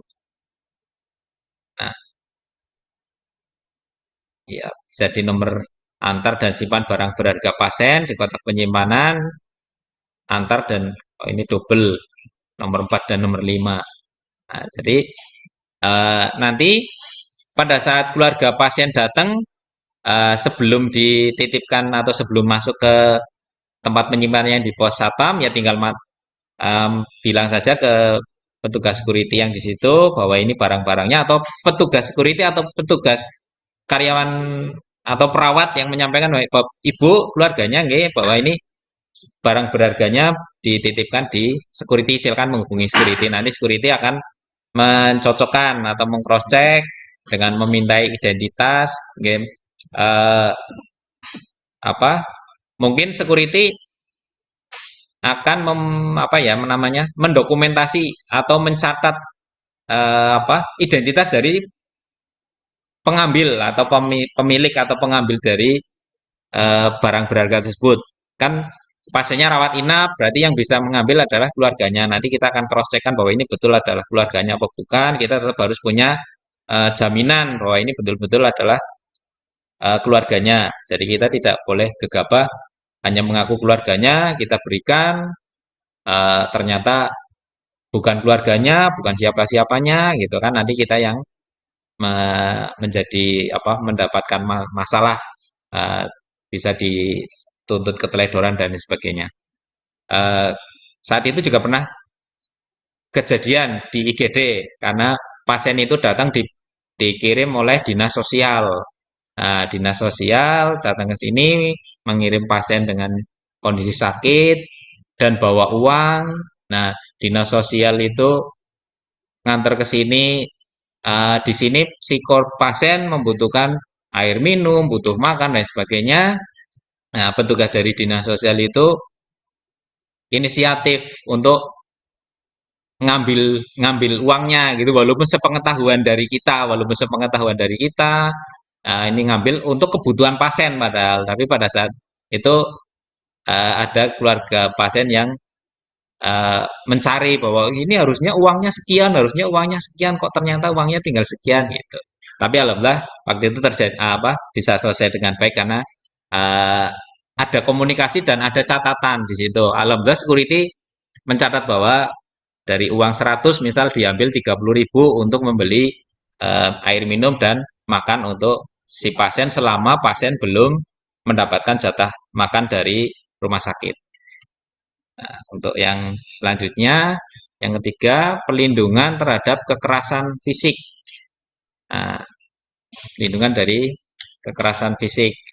Yang pertama, rumah sakit menyediakan lingkungan yang tidak mengancam. Ini biasanya terjadi kekerasan fisik itu di area bangsal jiwa dan yang pernah yang beberapa kali security menangani pasien mendapat kekerasan itu di fisioterapi anak-anak dengan kebutuhan khusus.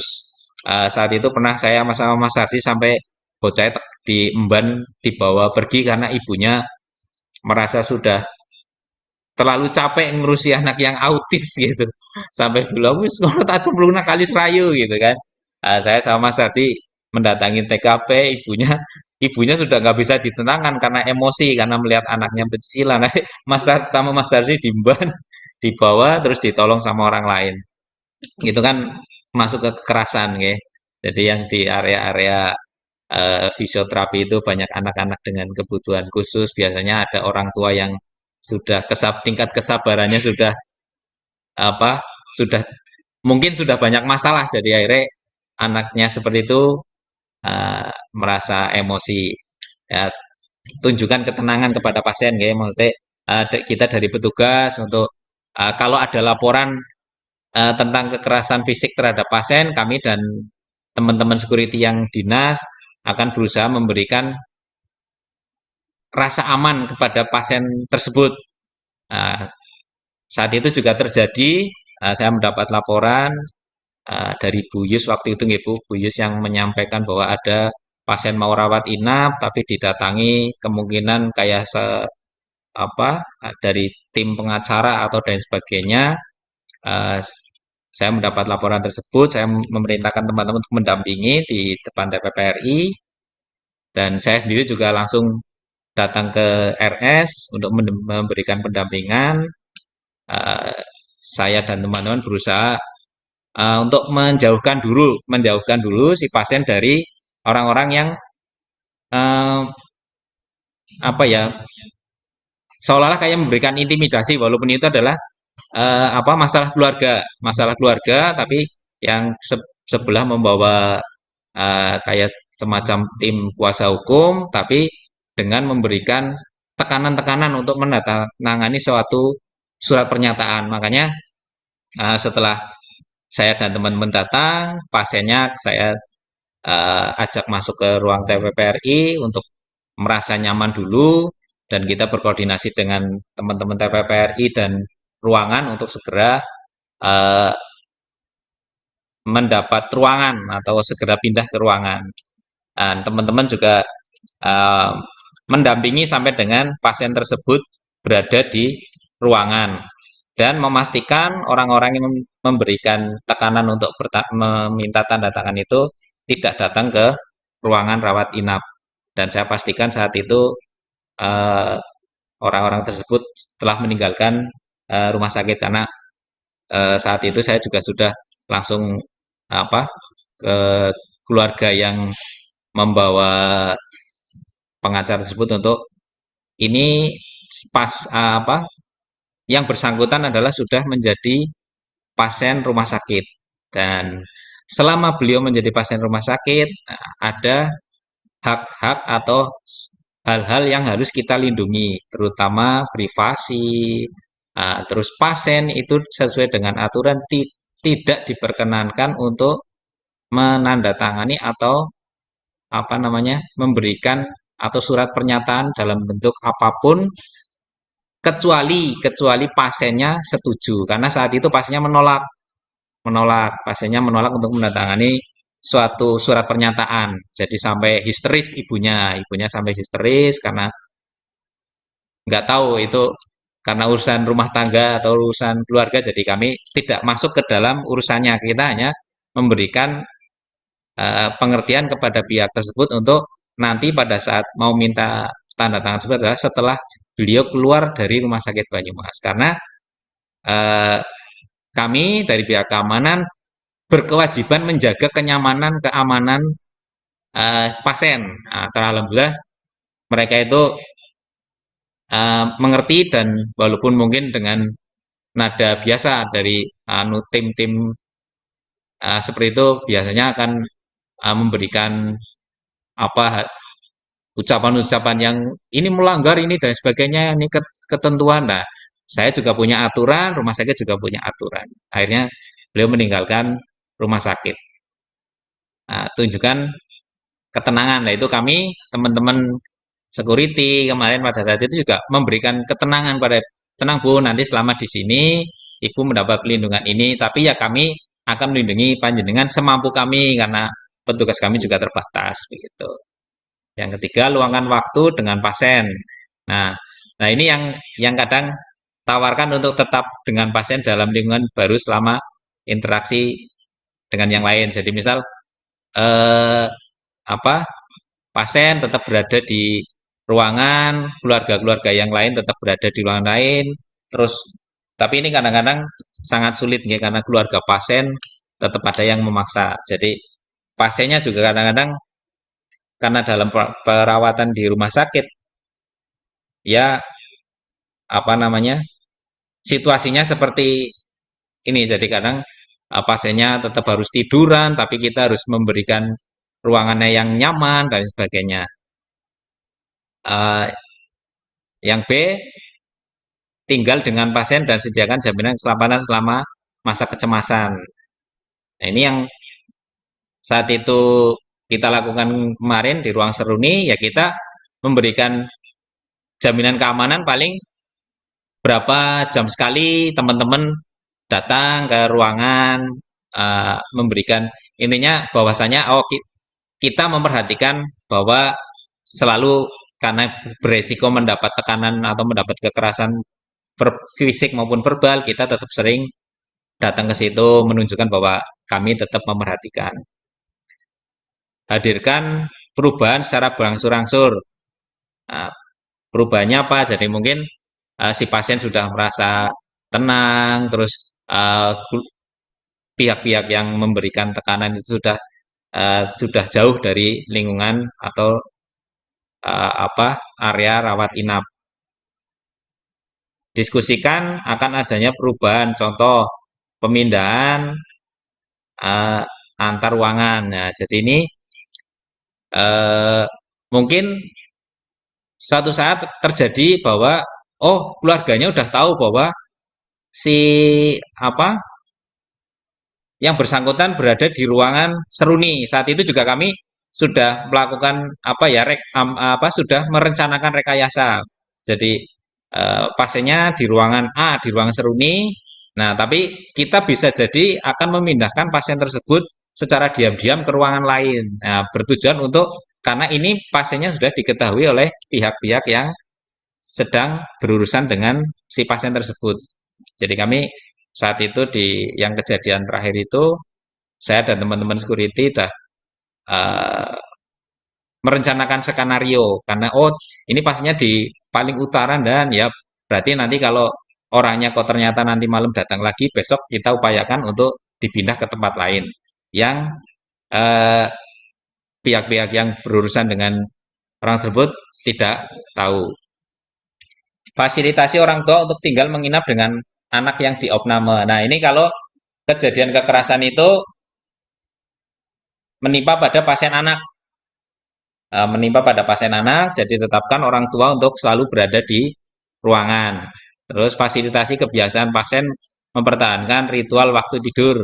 Contoh, ada pasien kantil, termasuk anak saya. Anak saya itu kalau tidur harus ngeloni boneka. Nah, ya tetap dibiarkan bahwa boneka tersebut tetap harus ada di sampingnya. Nah, anak saya tetap waktu itu ya boneka yang biasa dikepi, dikeloni ya harus dibawa gitu. Nah, ini salah satu dari ritual tidurnya dia. Jadi tidurnya harus sama ayahnya, ibunya nggak boleh gitu ya. Kita beri kesempatan untuk bapaknya untuk untuk menemani dia tidur. Nah, selanjutnya anjuran keluarga untuk menyediakan barang pribadi. Nah, ini yang tadi saya sampaikan bahwasanya pengalaman ke saya, anak saya biasanya kalau tidur harus ngeloni boneka, yaitu boneka itu harus tetap ada dan barang apa saja yang biasa di rumah dijadikan mainan pada saat dia situasinya sedang tidak baik-baik saja. Dengarkan ketakutan pasien atau keluarga. Nah, ini yang menjadi salah satu poin penting itu komunikasinya ya. Komunikasi kita kalau kondisi pasien sedang merasa tertekan atau kondisi pasien sedang emosi, keluarga pasien sedang ini sering mengadu ke security. Ini ada beberapa kali mengadu ke security bahwasanya dia di ruangan ini. Nah, saya sebagai yang dilapori, saya akan berusaha tenang, tidak menimbulkan kadang ada yang iya bener ke Mbak Desti misal kadang ngomongnya seru ya, nggak seperti itu, tapi Oke, nanti Bu, nggih, nanti kita sampaikan ke yang bersangkutan. Jadi kita dengarkan, kita upayakan untuk menangkan. Yang selanjutnya, biarkan lampu pada malam hari menyala jika dibutuhkan. Jadi ada ruangan-ruangan yang gelap dan sebagainya, tapi kok pasien meminta untuk lampu tetap dinyalakan, ya dengan kondisi pasien minta perlindungan tersebut, kita tetap memberikan kebijakan untuk lampu tetap nyala. Diskusikan situasi khusus atau mengancam individu pada pasien dan keluarga. Jadi kami dari pihak keamanan apabila terjadi hal-hal seperti itu kita akan berkomunikasi. Ini biasanya yang datang itu siapa, dari mana, keluarganya yang sedang berseteru, yang keluarga dari mana, bagaimana gitu. Biasanya seperti itu. Nah, terus jelaskan semua tes prosedur kepada pasien dan keluarga. Jawab pertanyaan tentang status kesehatan dengan jujur, ya. Jadi prosedur-prosedur yang kepada pasien kita harus tetap memberikan. Terus kita juga harus memberikan ini biasanya dari perawat, ya. Ini biasanya dari perawat yang harus memberikan jawaban tentang kondisi pasien saat itu. Harus pasiennya baik ya dinyatakan baik, pasiennya sedikit bermasalah disampaikan bermasalah, bahwasanya dengan kejadian ini dan sebagainya. Ini tugasnya, terutama ini tugas-tugas dari perawat ini biasanya kalau bantu pasien dan keluarga mengenali faktor-faktor yang meningkatkan perasaan akan keamanan gitu. Karena kita nggak dari pihak keamanan nggak setiap hari atau setiap saat berada di ruangan.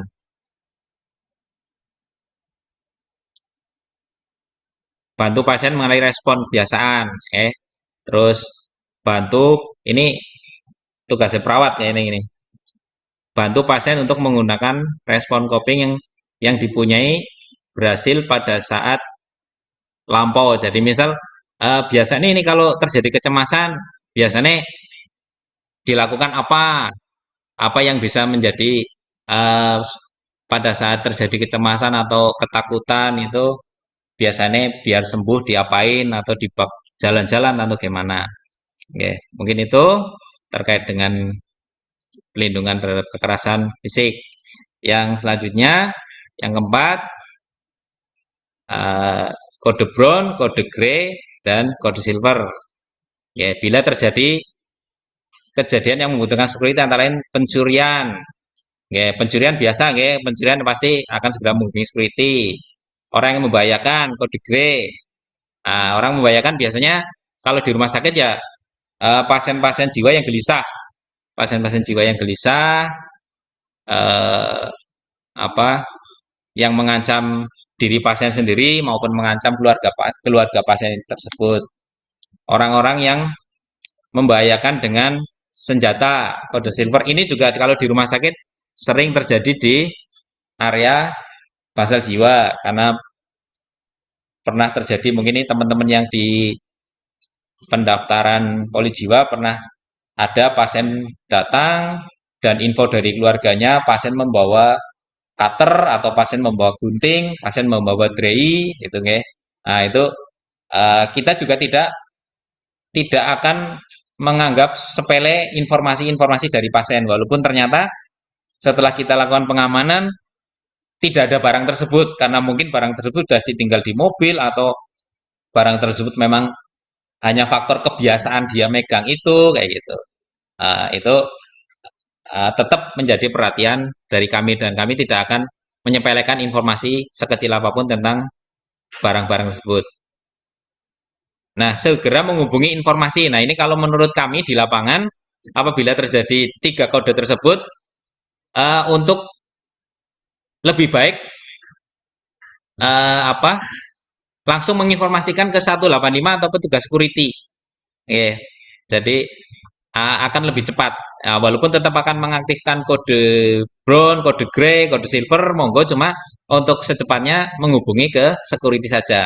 Kalau terjadinya pasiennya ngamuk-ngamuk di bangsal, misal di selasar tengah, Ya kita tetap mengaktifkan untuk memberikan apa namanya tanda sebagai adanya bahaya, takutnya nanti orang yang membawa senjata tajam tersebut menuju ruangan panjenengan walaupun ruangannya itu jauh dari area itu tetap. Jadi pada saat terjadi itu teman-teman di ruangan juga sudah ada apa orang membawa senjata tajam di area mana, kita sudah siap bok-bok mampir ke ruangannya kita. Nah, teman-teman security akan segera melakukan tindakan. Tindakannya ya tetap tindakan yang terukur ya, pengamanannya walaupun mungkin ada adegan-adegan kekerasan tapi itu adalah murni demi keamanan, kenyamanan. Jadi tindakan kekerasan tersebut tetap sesuai dengan prosedur. Diupayakan kalau melakukan pengamanan pasien jiwa yang membawa senjata tajam tidak sampai menimbulkan cedera yang berakibat fatal baik kepada pasiennya maupun ke keluarga pasien. Intinya tindakan tersebut adalah demi keamanan kita bersama. Walaupun ada beberapa kali kejadian yang pasiennya akhirnya ada yang bibirnya pecah, ada yang karena posisi kita harus segera menjatuhkan mengunci ke pasien ke bawah karena teknik-teknik kuncian itu tidak teknik-teknik pengamanan, megang pasien, kuncian kepada pasien itu tidak serta-merta mulus pada saat kayak kita latihan kuncian-kuncian. Jadi begitu pasiennya kepegang, kekunci kita jatuhkan. Nah itu ya udah kita jatuhnya nggak mungkin milih. Penanganannya di keramik ya jatuhnya ke keramik, mana di aspal ya jatuhnya ke aspal kayak gitu. Informasikan mulai pengeras suara terjadi kode brown atau kode grey atau kode silver. Nah ini situasional, menginformasikan mendingdong kode tersebut situasional. Jadi tidak serta-merta ada kode brown, kode grey itu langsung mengaktifkan kode tersebut melalui dingdongan. Jadi apabila kan ana wong ngamuk dening mikir ana dingdong. Nah itu menjadi salah satu situasi tertentu karena bisa segera ditangani terus ternyata si pasien tersebut hanya pura-pura dan sebagainya, itu tidak perlu mengaktifkan kode brown. Jadi situasional, mengaktifkan kode brown melalui dingdongan itu situasional. Nah ini yang keempat, security menuju TKP. Nah ini itu kan urutannya. Jadi urutannya menghubungi security dan sebagainya, kode mengaktifkan kode. Nah ini urutannya yang keempat adalah security menuju TKP. Walaupun secara di lapangan sebelum adanya pengaktifan kode brown tersebut, security biasanya sudah berada di TKP. Jadi mungkin itu terkait dengan kode brown, kode grey, kode silver, dan ini tadi mohon maaf untuk yang terkait dengan pelindungan kekerasan fisik dari poin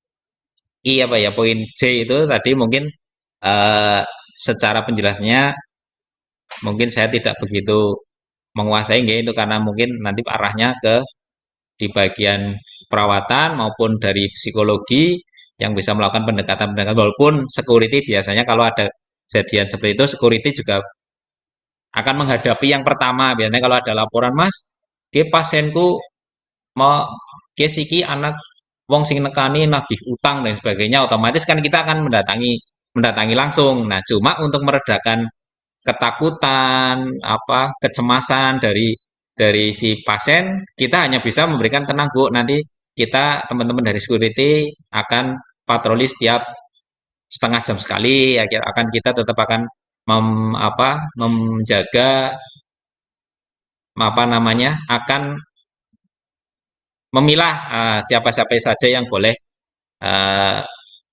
menjenguk pasien tersebut. Tapi untuk meredakan rasa kecemasan dan sebagainya itu mungkin nanti dari teman-teman perawat maupun dari psikologi yang bisa memberikan pendampingan. Untuk yang kelima, ya itu lain-lain. Nah, ini titipan dari saya dan teman-teman terkait dengan satu, himbauan dilarang merokok di RSUD Banyumas. Terima kasih. Saya Kami ucapkan terima kasih pokoknya kepada seluruh karyawan yang sudah membantu membantu security pada saat ada yang merokok di lingkungan rumah sakit. Nggih. Jadi saat itu eh, zaman London ya, nggih. Kalau ada yang merokok pasti telepon ke pos satpam. Kalau ada yang merokok pasti ke telepon ke pos satpam gitu. Jadi kalau sekarang alhamdulillah sudah zaman merdeka nggih. Jadi teman-teman perawat kalau ada yang merokok sudah mau membantu. Bukan hanya perawat, tapi teman-teman dari termasuk dari cleaning service kebun, cleaning service ruangan itu sudah mau alhamdulillah meringankan kami walaupun sudah diperingatkan oleh panjenengan semuanya tetap jenengan melaporkan ke kami untuk menindaklanjuti.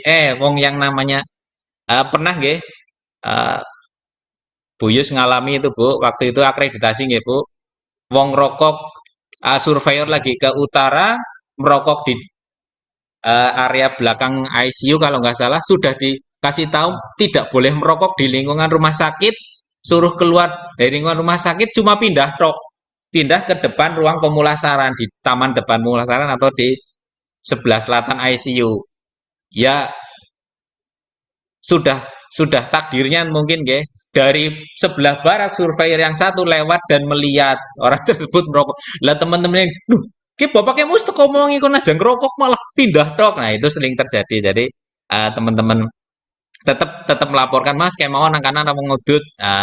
Wis tak omongi sih. Ya, kita tetap akan melakukan apa namanya? eh, keliling lagi. Bok, ternyata wongnya ngerokok maning pindah nggon. Apabila ada kekerasan, maka moving security. Pernah terjadi lagi nih, debt collector lagi mau menarik mobil di area parkiran depan IMP. Nah, itu dilapori oleh petugas. Jadi kami segera ke sana. Alhamdulillah langsung ditangani oleh pihak yang berwajib. Yang ketiga ini sering terjadi, ini lagi sering banget Bapak Ibu.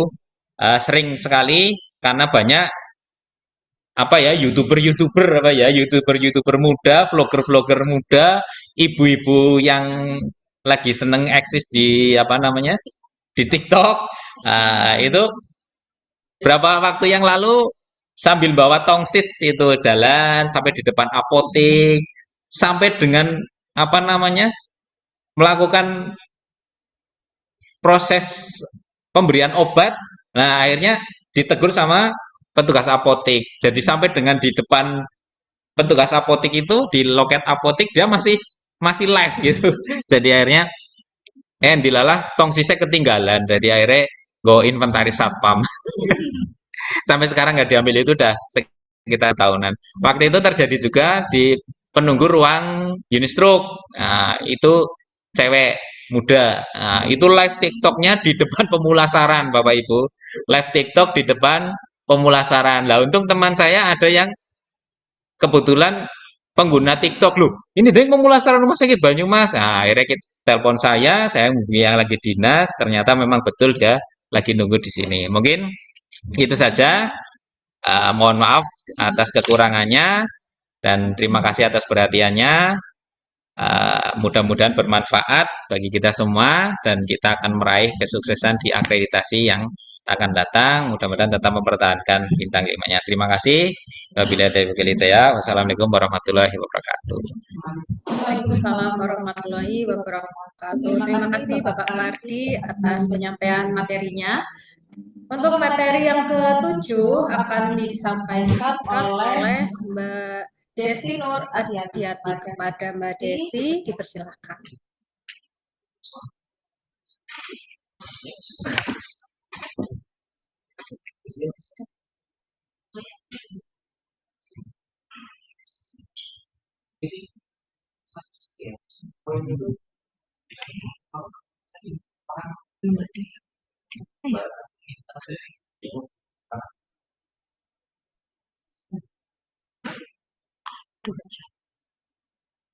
Disebutnya di mana ya? Sini aja.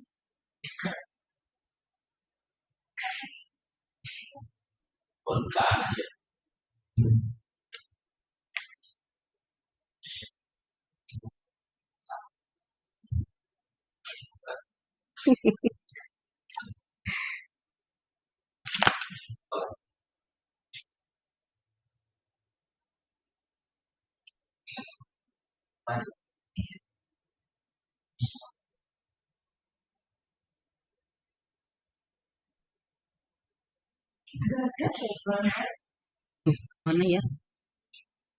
Coba di browse di harusnya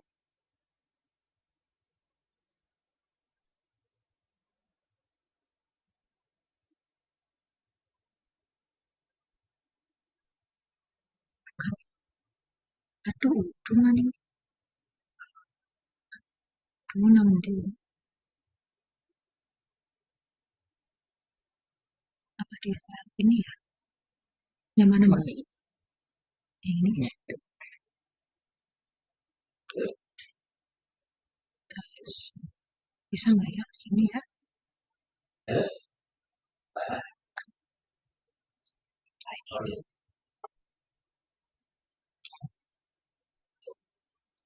Aduh, di mana Mbak?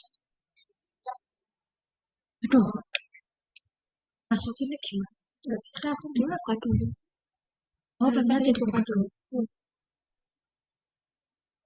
Nah, oh iya, bisa banget langsung.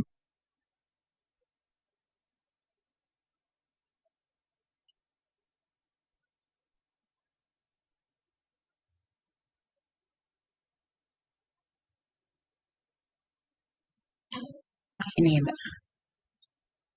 Ya, terima kasih atas waktunya Mbak Nurin. Assalamualaikum warahmatullahi wabarakatuh. Bapak Ibu, rekan-rekan semua yang saya hormati, perkenalkan saya Desti Nuradiati dari tim HPK. Ya, di sini saya akan menjelaskan sedikit tentang pelayanan bimbingan rohani bagi pasien dan keluarga di RSUD Banyumas. Ya, untuk pengertian bimbingan rohani di rumah sakit itu adalah bimbingan rohani pasien adalah bentuk kegiatan yang di dalamnya terjadi proses bimbingan dan pembinaan rohani kepada pasien di rumah sakit sebagai bentuk kepedulian kepada mereka yang sedang mendapat ujian dari Tuhan Yang Maha Esa.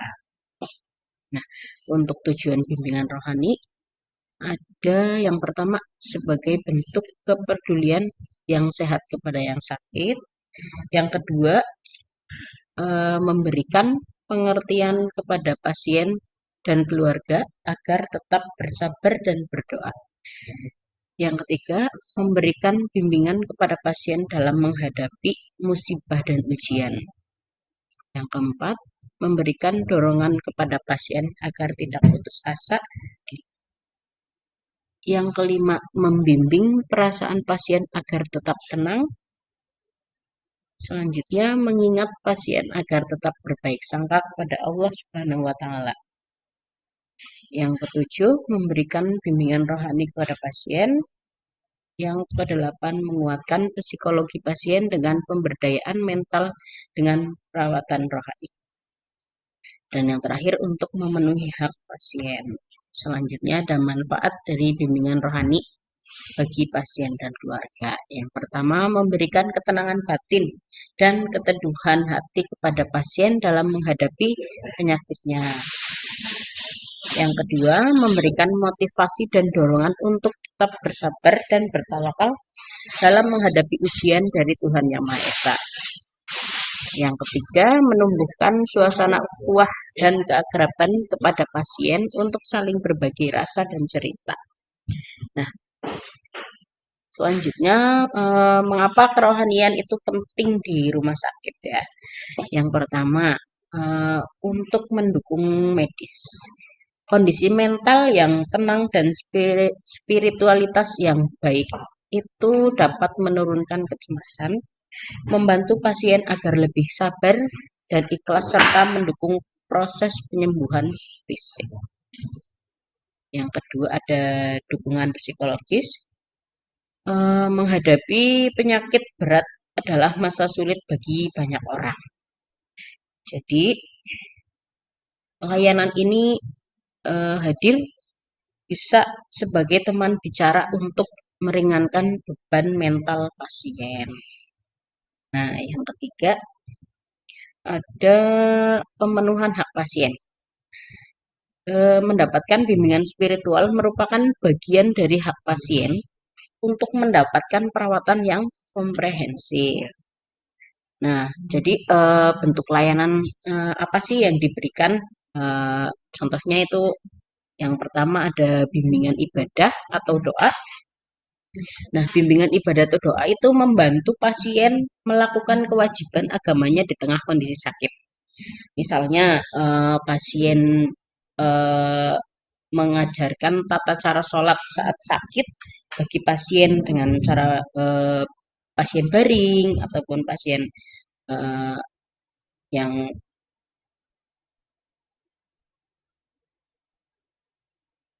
nah eh, terus kita bisa melakukan doa bersama dan sakramen bagi agama lainnya.